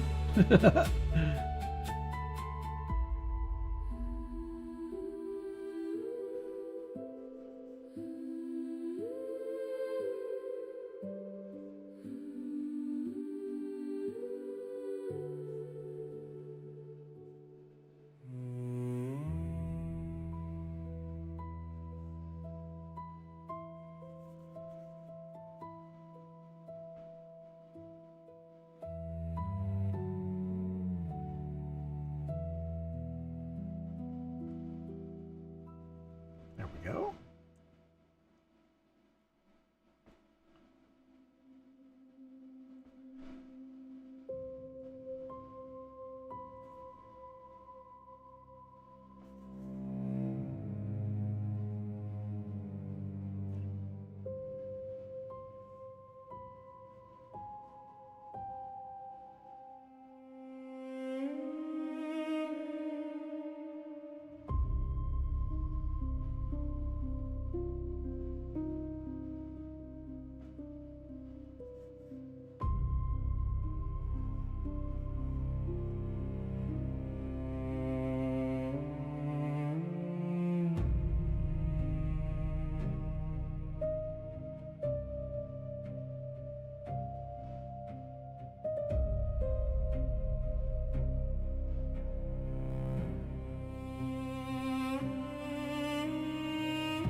Nice. Okay.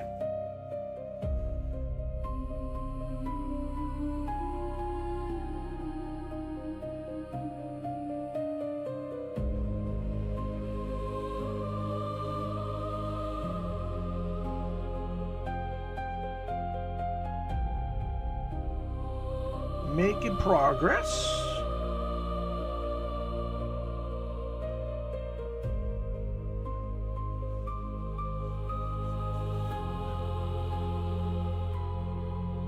we've got to pause He-Man right now, and what we're going to do is we're going to work on the background, I think. And then we'll return to He-Man. I think is what we'll do.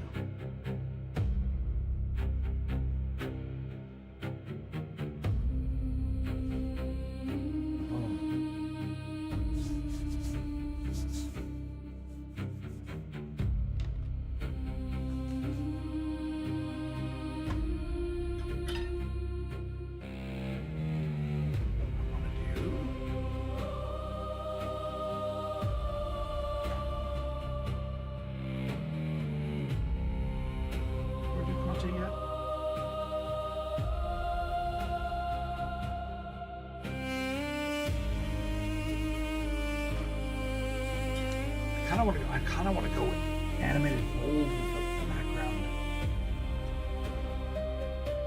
and then go over it with pencil. I think that would be a really cool effect.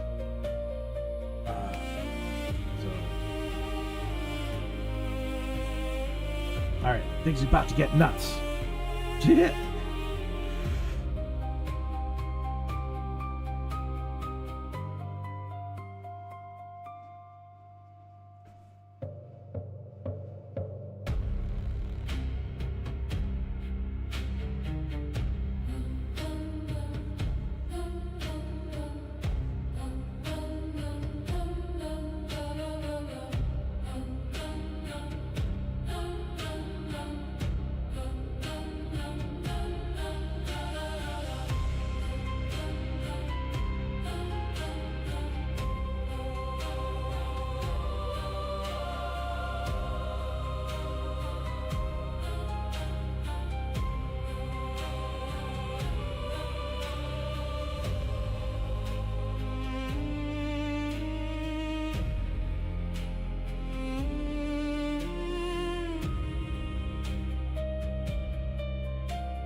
Wow.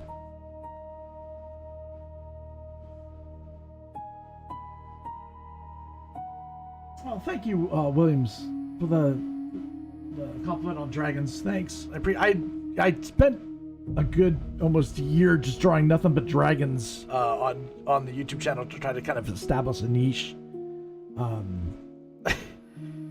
Just as an experiment, really, to see, you know, would YouTube push the stuff if it was like, if I just niche down extremely like on one subject?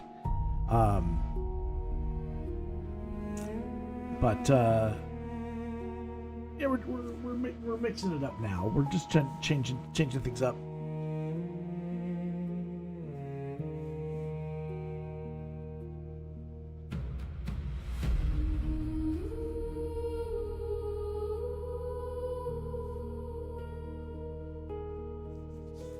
What I generally use is mixed media. So it's like I doing, you know, we started with watercolor. Now we're moving into some like pen and ink stuff, and then we're going to put some pencil crayon and Conte on top of that. And so a lot of the blacks here are going to get coated with another thing. So it's just kind of building things up in layers, right?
Both the birds are sleeping, Elizabeth?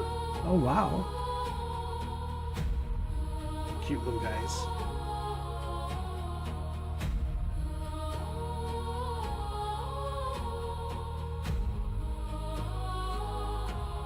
All right, so we're gonna do Grayskull behind it. So we're doing 2 towers, and I'm gonna do the skull as well. Kind of want to have the skull predominant in a way. So I'm taking some artistic license to kind of have kind of the skull a little bit more like it's screaming along with He-Man, because that's the source of power.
This is a great suggestion by Williams. Elizabeth, you just talk to your mom.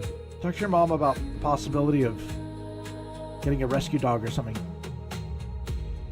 that you can help.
Establishing kind of like where the skull is. We got an upwards angle, right?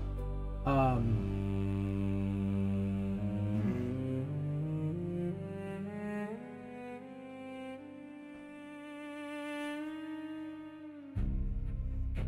gonna have more darkness in the background though, so I can accentuate the glow. I want He-Man's body to be glowing while he's holding the sword.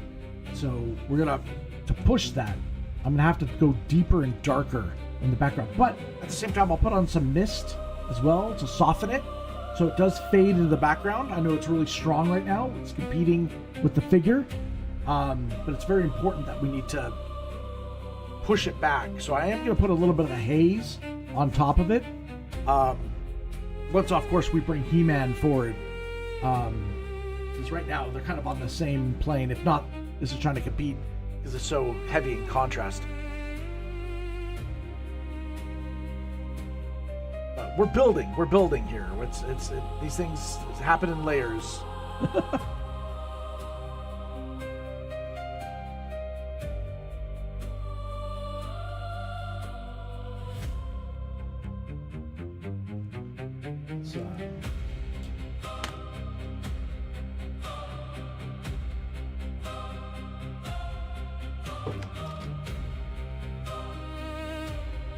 Oh, you took care of a pigeon? That's amazing.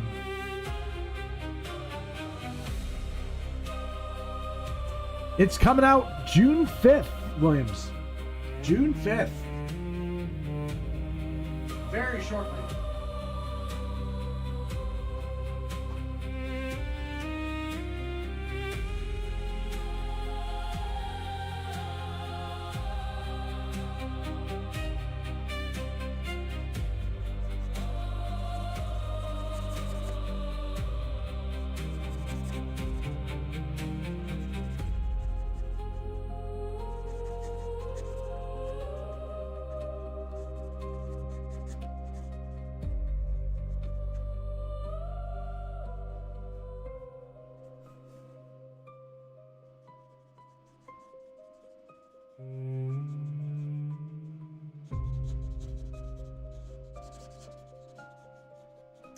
Definitely gonna probably have a little bit more of the feel of at least the animated series than the 1987 Dolph Lundgren film that took place mostly on Earth.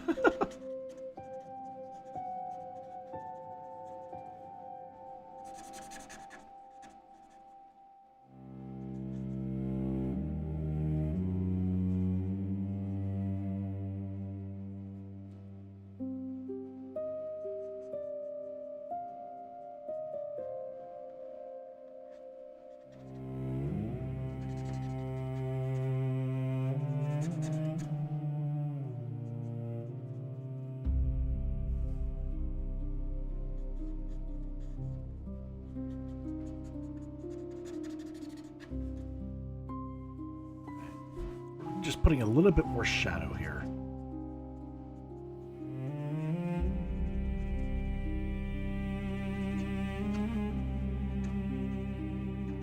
Just because we're gonna do something in contrast to it, so.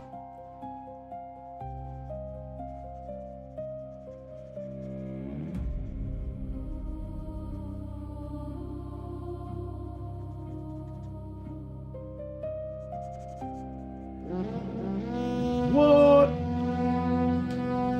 Bro! Trouble Fett with a kick rate. Thank you so much, man. Appreciate that. Hope you are well. Hope whatever you streamed was awesome. Welcome in on here, guys. Yo, witness.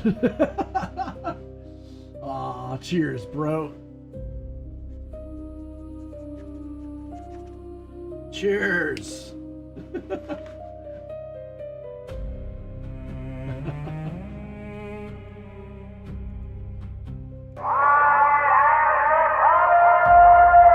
Let's go! Yeah! Just some Skyrim children. Children. Excuse me, I read that wrong. Skyrim babies. I mean, you can adopt kids in Skyrim. Awesome. Skyrim is an amazing game. And this stream totally goes in line with the bronze barbarian that is He-Man. Yeah, you can actually. I know. I've done it. I did one of the most impossible things was I actually platinum Skyrim on a PS3. And that's an amazing feat. Why? Because that game would crash and make the platinum almost unobtainable. But I managed to do it. That was back in, what, 2011? I've been always wanting to play that game in VR.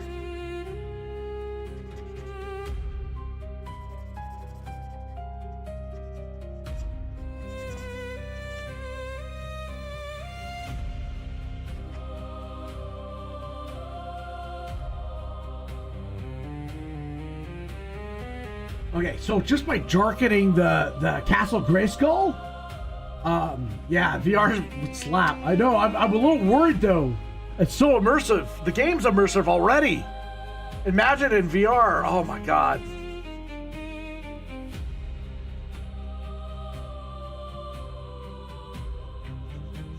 You get quite the workout doing a melee build.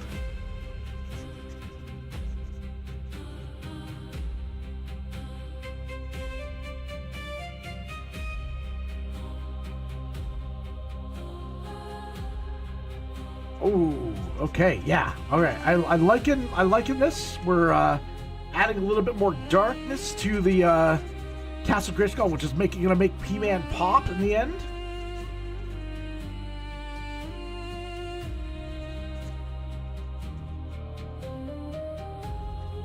Again, we're just laying down some bass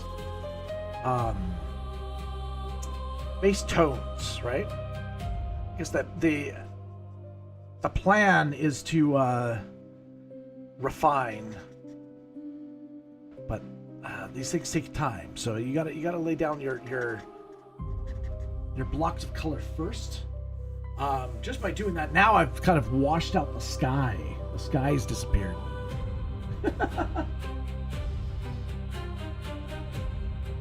Salamander's got dinosaur vibes too. Oh, you guys talking pets? You guys talking pets?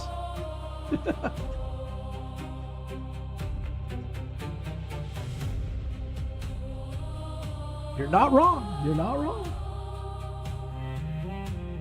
Woohoo! Okay.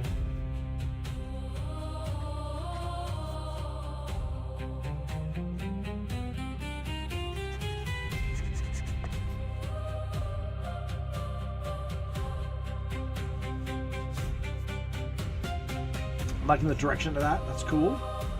I'm gonna switch up to.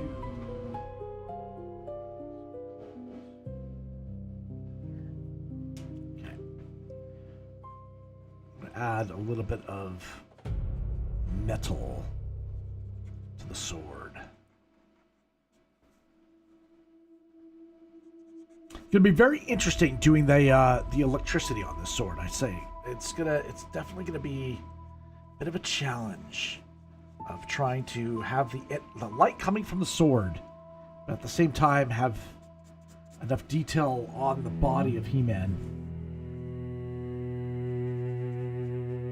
Some licensing will have to be taken with some of that, but it's doable. It is doable.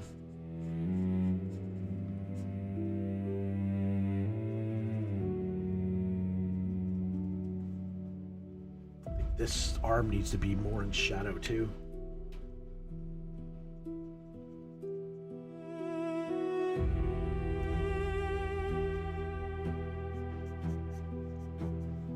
Show kind of it being backwards or back. It's weird. It's such a weird thing. Like he's bench pressing a sword.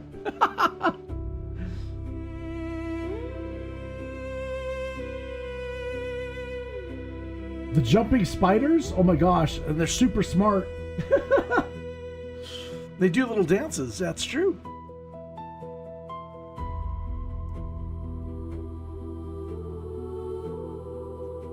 Biggest spiders I've ever seen was in Australia. Those things got so huge. Holy crap. If you're terrified of spiders, Australia must be frightening.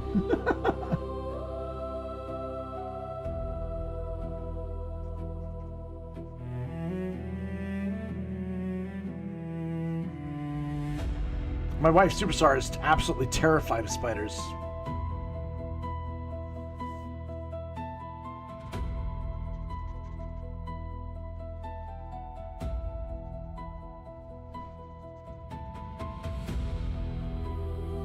To the point where oftentimes I'd hear my name called, and I'm like, oh, she wants me to take care of a spider. I like spiders, though. I do like spiders. I tend to, if there ever find them inside the house, I tend to capture them and let them out outside. They do such an amazing, they're so important for keeping other bugs under control. They're our friends.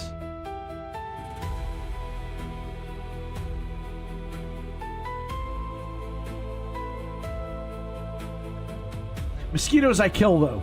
I kill mosquitoes. But I like spiders and I like bees.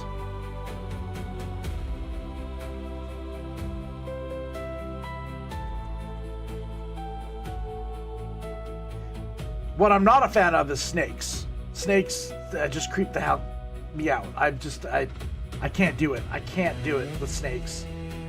I would never be able to have a pet snake. I couldn't do it. Yeah. Okay. He-Man. There we go.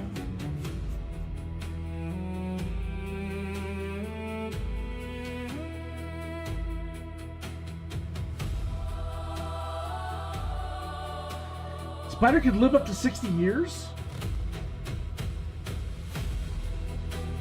Wait a second. Let me back it up. Salamanders can live for up about 60 years. That's insane. They're like tortoises. Tortoises can live really long. Okay.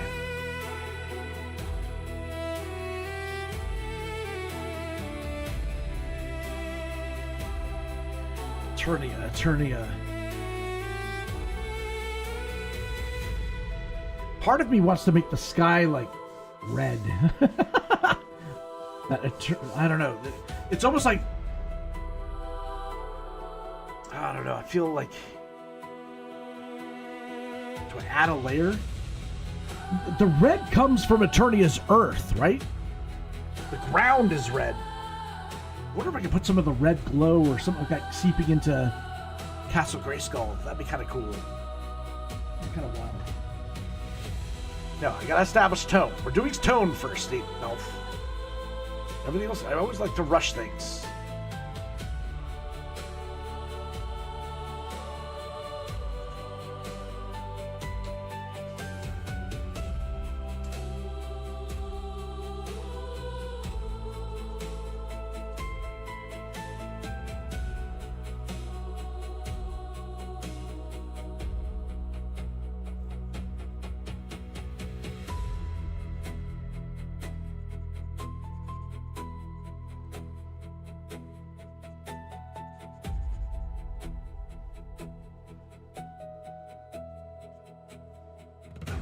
Bench pressing a blade.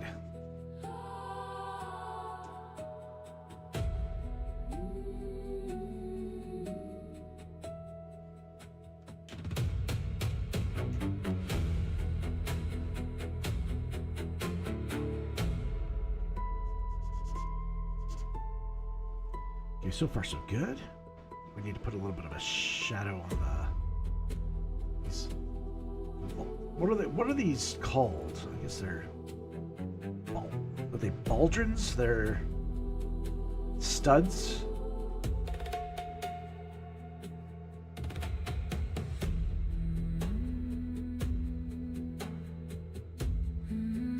Definitely will have some of the light reflect on the tops of these. That'll actually be quite nice.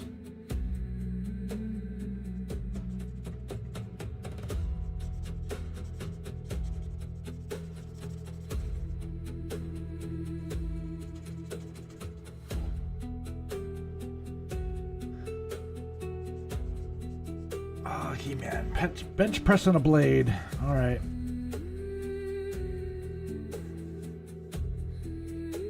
Yeah, I can't go too detailed on that because we're gonna put a ton of light into it.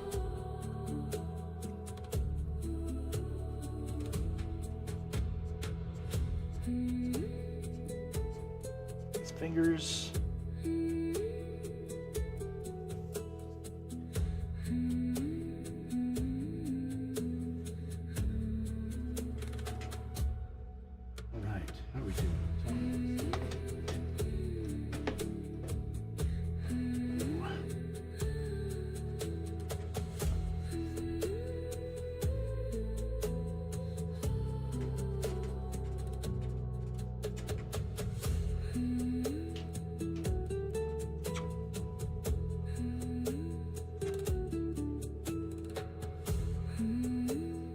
Eyes as well.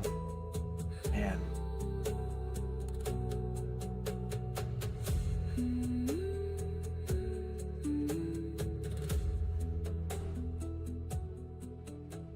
Let's see.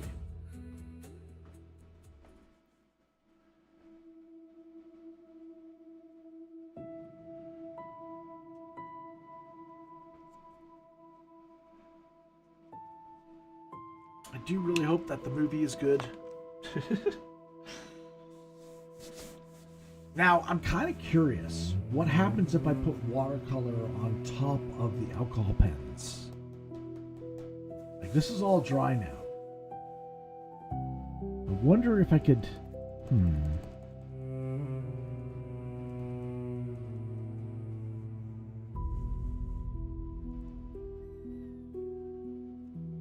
It's always a risk, but it's kind of like, I can always fix it. So,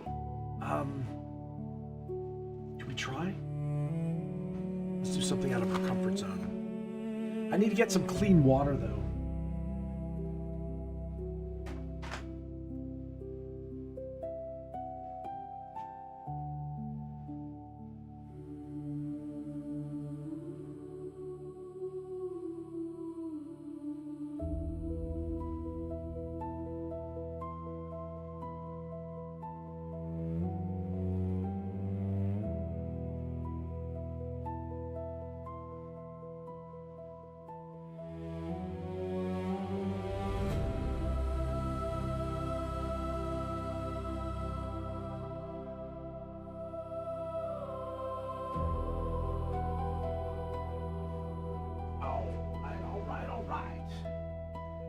Boom, boom. Okay, I got some water.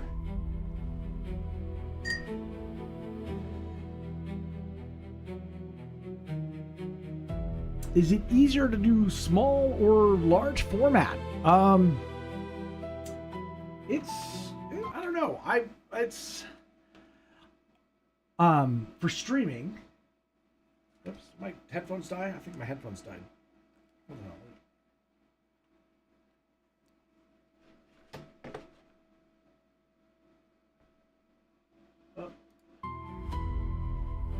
It's not. What happened? Powering up my headphones again. Sorry about that. Yeah, I think it is probably easier to do it large. But for streaming and stuff like that, I don't know. I might, in the future, I might be switching to some larger formats. Let me go back out a little bit so I can see. Doing some larger formats, you know, I'd have to maybe prop it up against a wall or something like that. But yeah, this is a little bit more intricate. It is difficult to do the high detail work. It is kind of, you know, especially when we get into the face here. It's going to require a lot of really steady hand when we get into detail. Sometimes I'll scan these drawings in and work a little bit more in a kind of a digital way. Which I find really helps, because if you get really, really super close. All right, so far so good. We are going to have the sword glowing with power, and we are going to have lightning effects coming off. I've kind of done a hint of that already, just kind of with these yellow lines. We're going to have these, like, it's going to be super electricity, and it should be good. So I've just kind of marked out where I kind of want them roughly. That's like the last stage, and I want to do it now because it's the most fun. It is the most fun, but we can't do it yet. We gotta just we gotta take our time, right? We gotta take our time. So I have half a mind to kind of add more of a red sky or more stormy clouds. More stormy clouds would be kind of cool.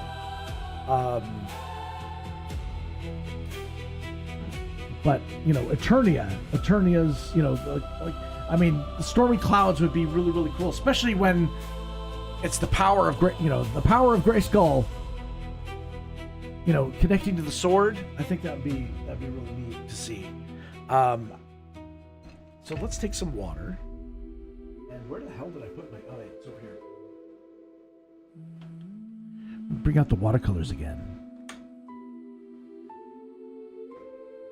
Yeah, for the lighting effect, exactly.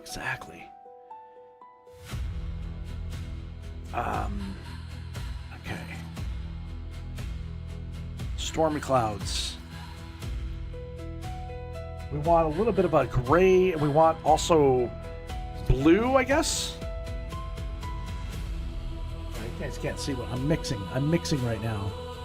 Trying to make a, you know, the color that we want. We want blue. Yeah, like this dark blue would be like it's filled with moisture. So I'm going to add a little bit of water. And hope for the best. Should I be using a larger brush for this? Maybe that might be an idea.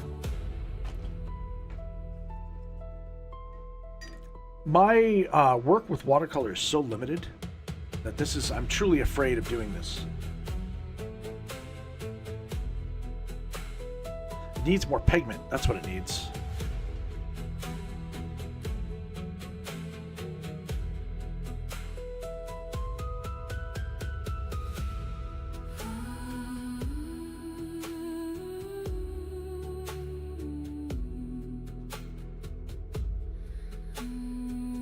Like, am I just making a mess? I don't know.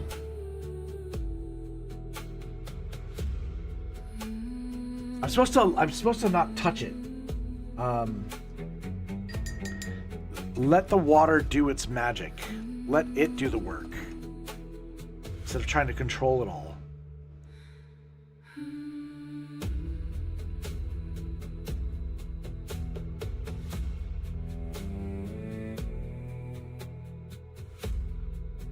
Stormy clouds.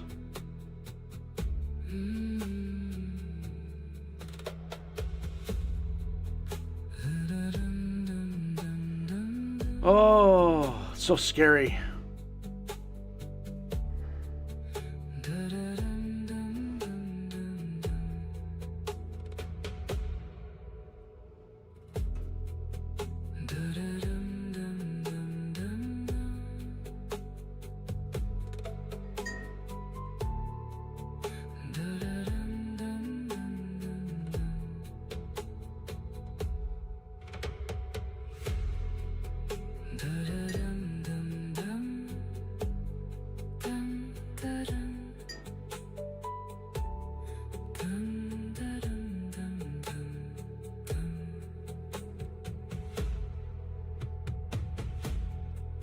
Crazy. I don't know. I don't even think it's like reading as clouds. I gotta let it sit. I gotta let it sit. I gotta wait.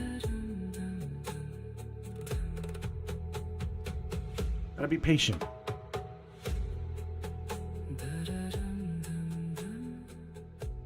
What if I drop like...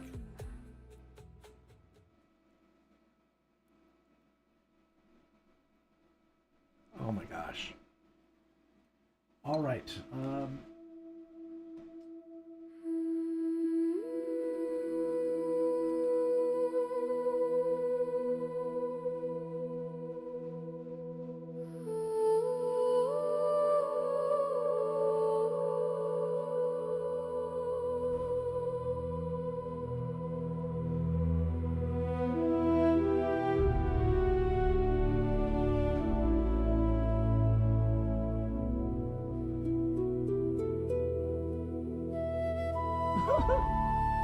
Will it work? I don't know. All right, let's dry it off.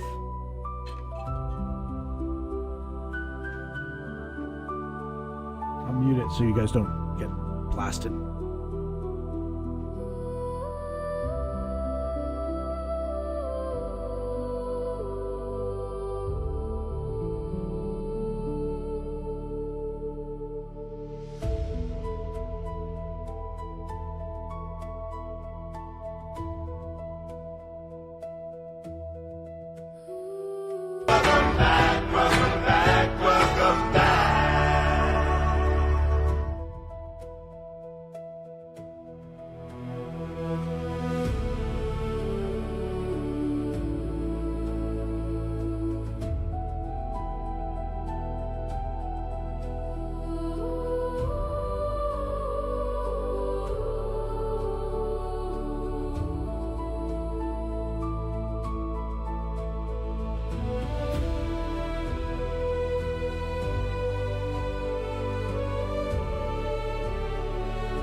I just realized I was on mute. Oh, I'm so sorry.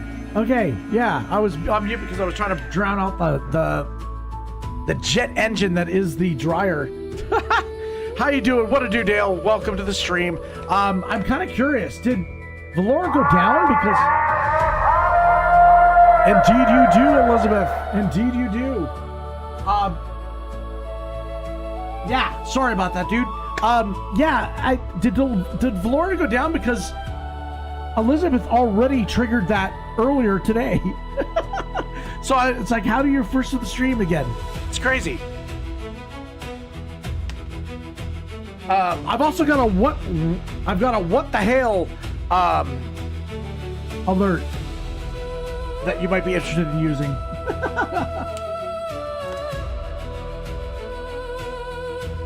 We're just starting to add the alerts to the channel. Finally got my issues sorted. Okay, this is interesting. Okay, so now what if I add water to that? Can I soften it? Simply by dropping? Yeah, I can.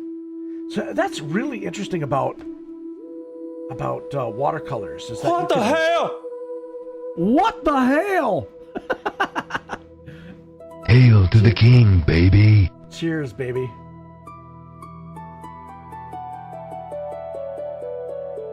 Yeah, there's lots of different hail messages on there.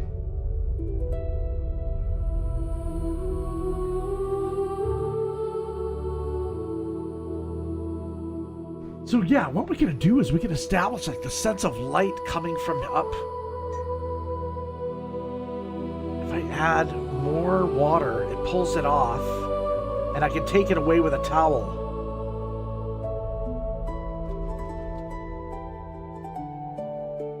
Okay, this is kind of cool with watercolors. My inexperience with it.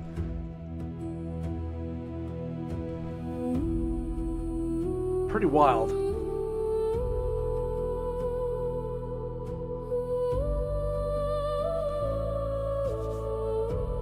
Nice. So what we've just done is we've almost like created like the sun from up above with the storm clouds around. I dig it. I dig it. I dig it. Okay.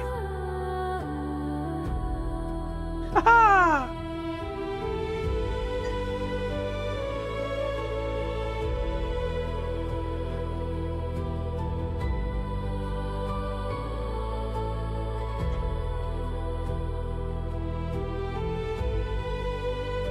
The Bronze Barbarian. He-Man.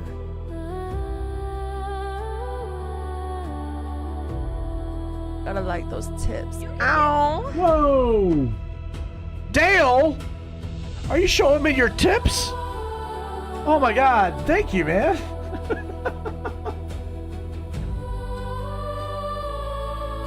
Appreciate that, dude.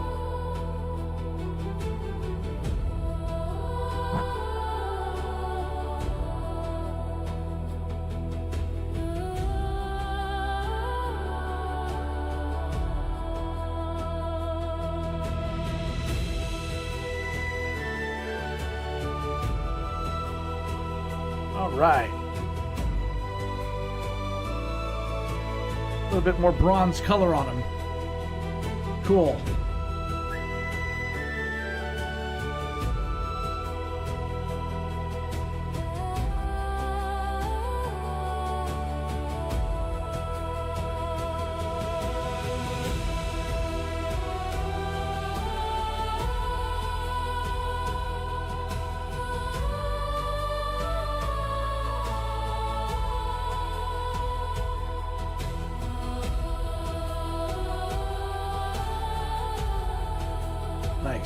I think what it's doing is allowing me to kind of know what I'm going to do with the pencil crayon next.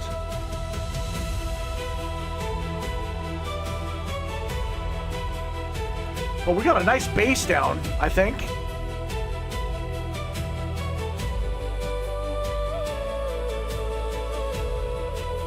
Legendary. Hell yeah, legendary. Gonna be epic. I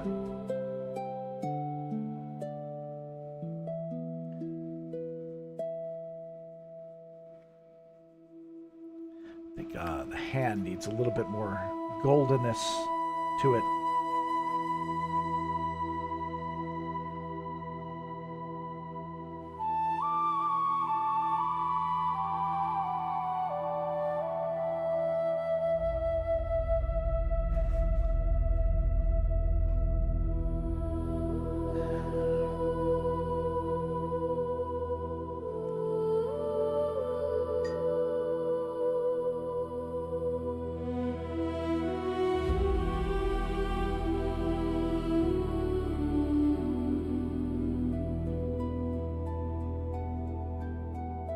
Nice.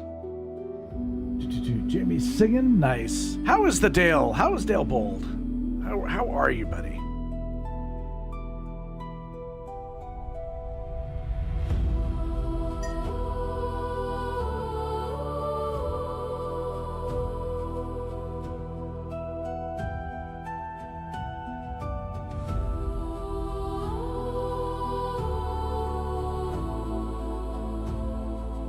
Yeah, we switched up the soundtrack a little bit. We just switch it up a little bit. This is fantasy. For me, it feels, in line with Eternia, and that's why I thought it was appropriate.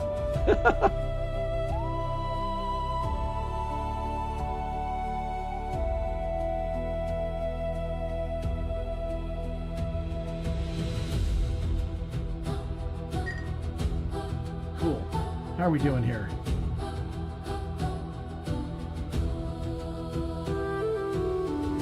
So far, so good? I think so.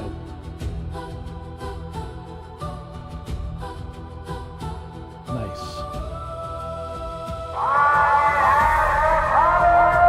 Damn! It feels like he's screaming it. I love it. That's cool. Nice. Ah.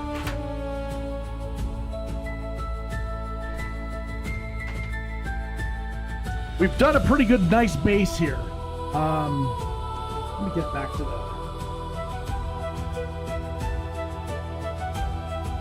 All right, let me do this. Where's my follow cam?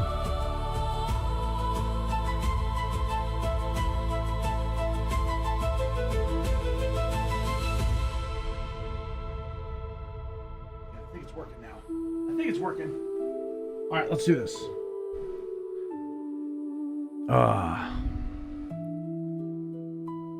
Should be good. Hello, everyone. Welcome. We've been working on a He-Man drawing. This is the first part of what will be. Oh, this is too loud. Hold on. Let me try and pipe that down just a tiny bit. All right. Now, Stephanie did manage to hit our goal today, so I do have to pump a little bit of weight. So we're gonna do that right now. It's a pump and drawing stream. That's right. We're gonna pump up our weights. Good for the wrists. Good for the body. Good for the soul. We can't do a He-Man drawing without getting pumped up, right? We gotta get pumped. Let's go. Let's go. On the side.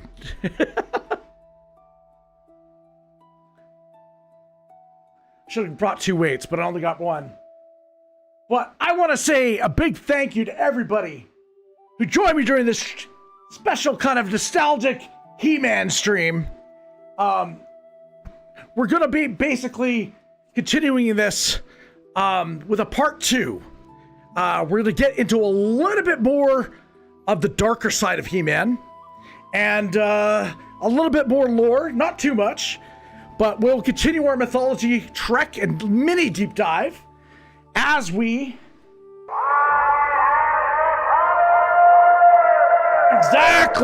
Exactly! Woo! Feels good. All right, did we get pumped up? Let's go. Let's do it. Let's do a little pose down. Here we go. Yeah! Yeah, there we go. All right. Woo! Let's go. We have the power! That's right! Oh my gosh, cheesy as heck. Cheesy as heck. I want to say big thank you, of course. Oh man. Big thank you to patrons, of course, subs, lurkers, everybody who came by the stream for the first time. Thank you. Thank you for taking that step, clicking on the channel, and if you enjoyed He-Man, you're looking forward to the movie, you like stuff like this, I do have some other streams that go into deep dives on the channel, as well as there's, time lapses and stuff like that. I'm just a guy, I'm just a real dude, and you can't get more authentic than this. This is not AI. This is me drawing on paper in front of a camera.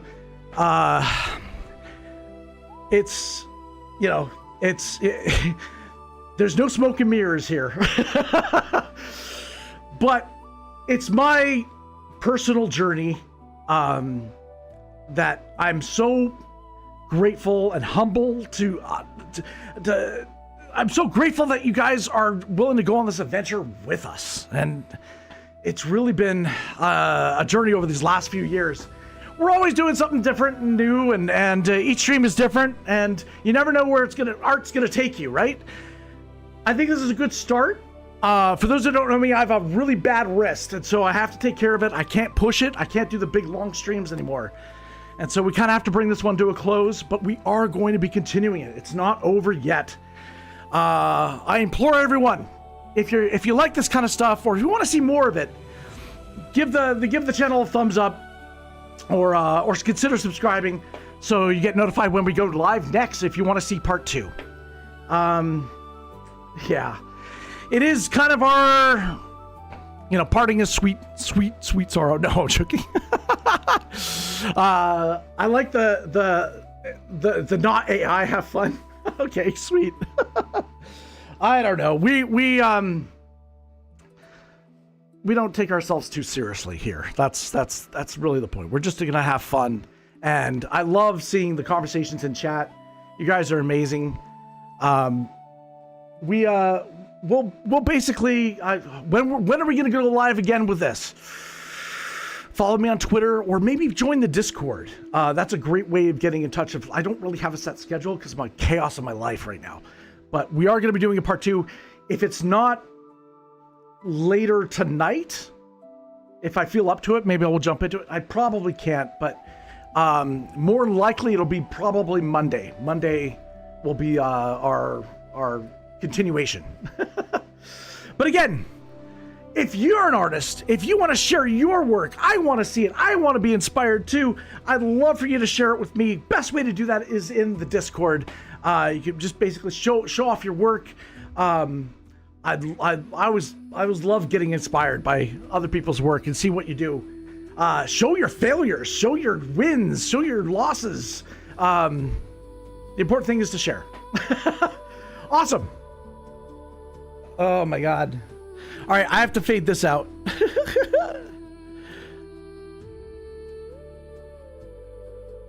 All right, guys, that's it for me. I appreciate each and every one of you, like I said. And oh, it's not working. Oh crap. Okay. Sorry about that, guys. I'm having technical difficulties. My God. Okay.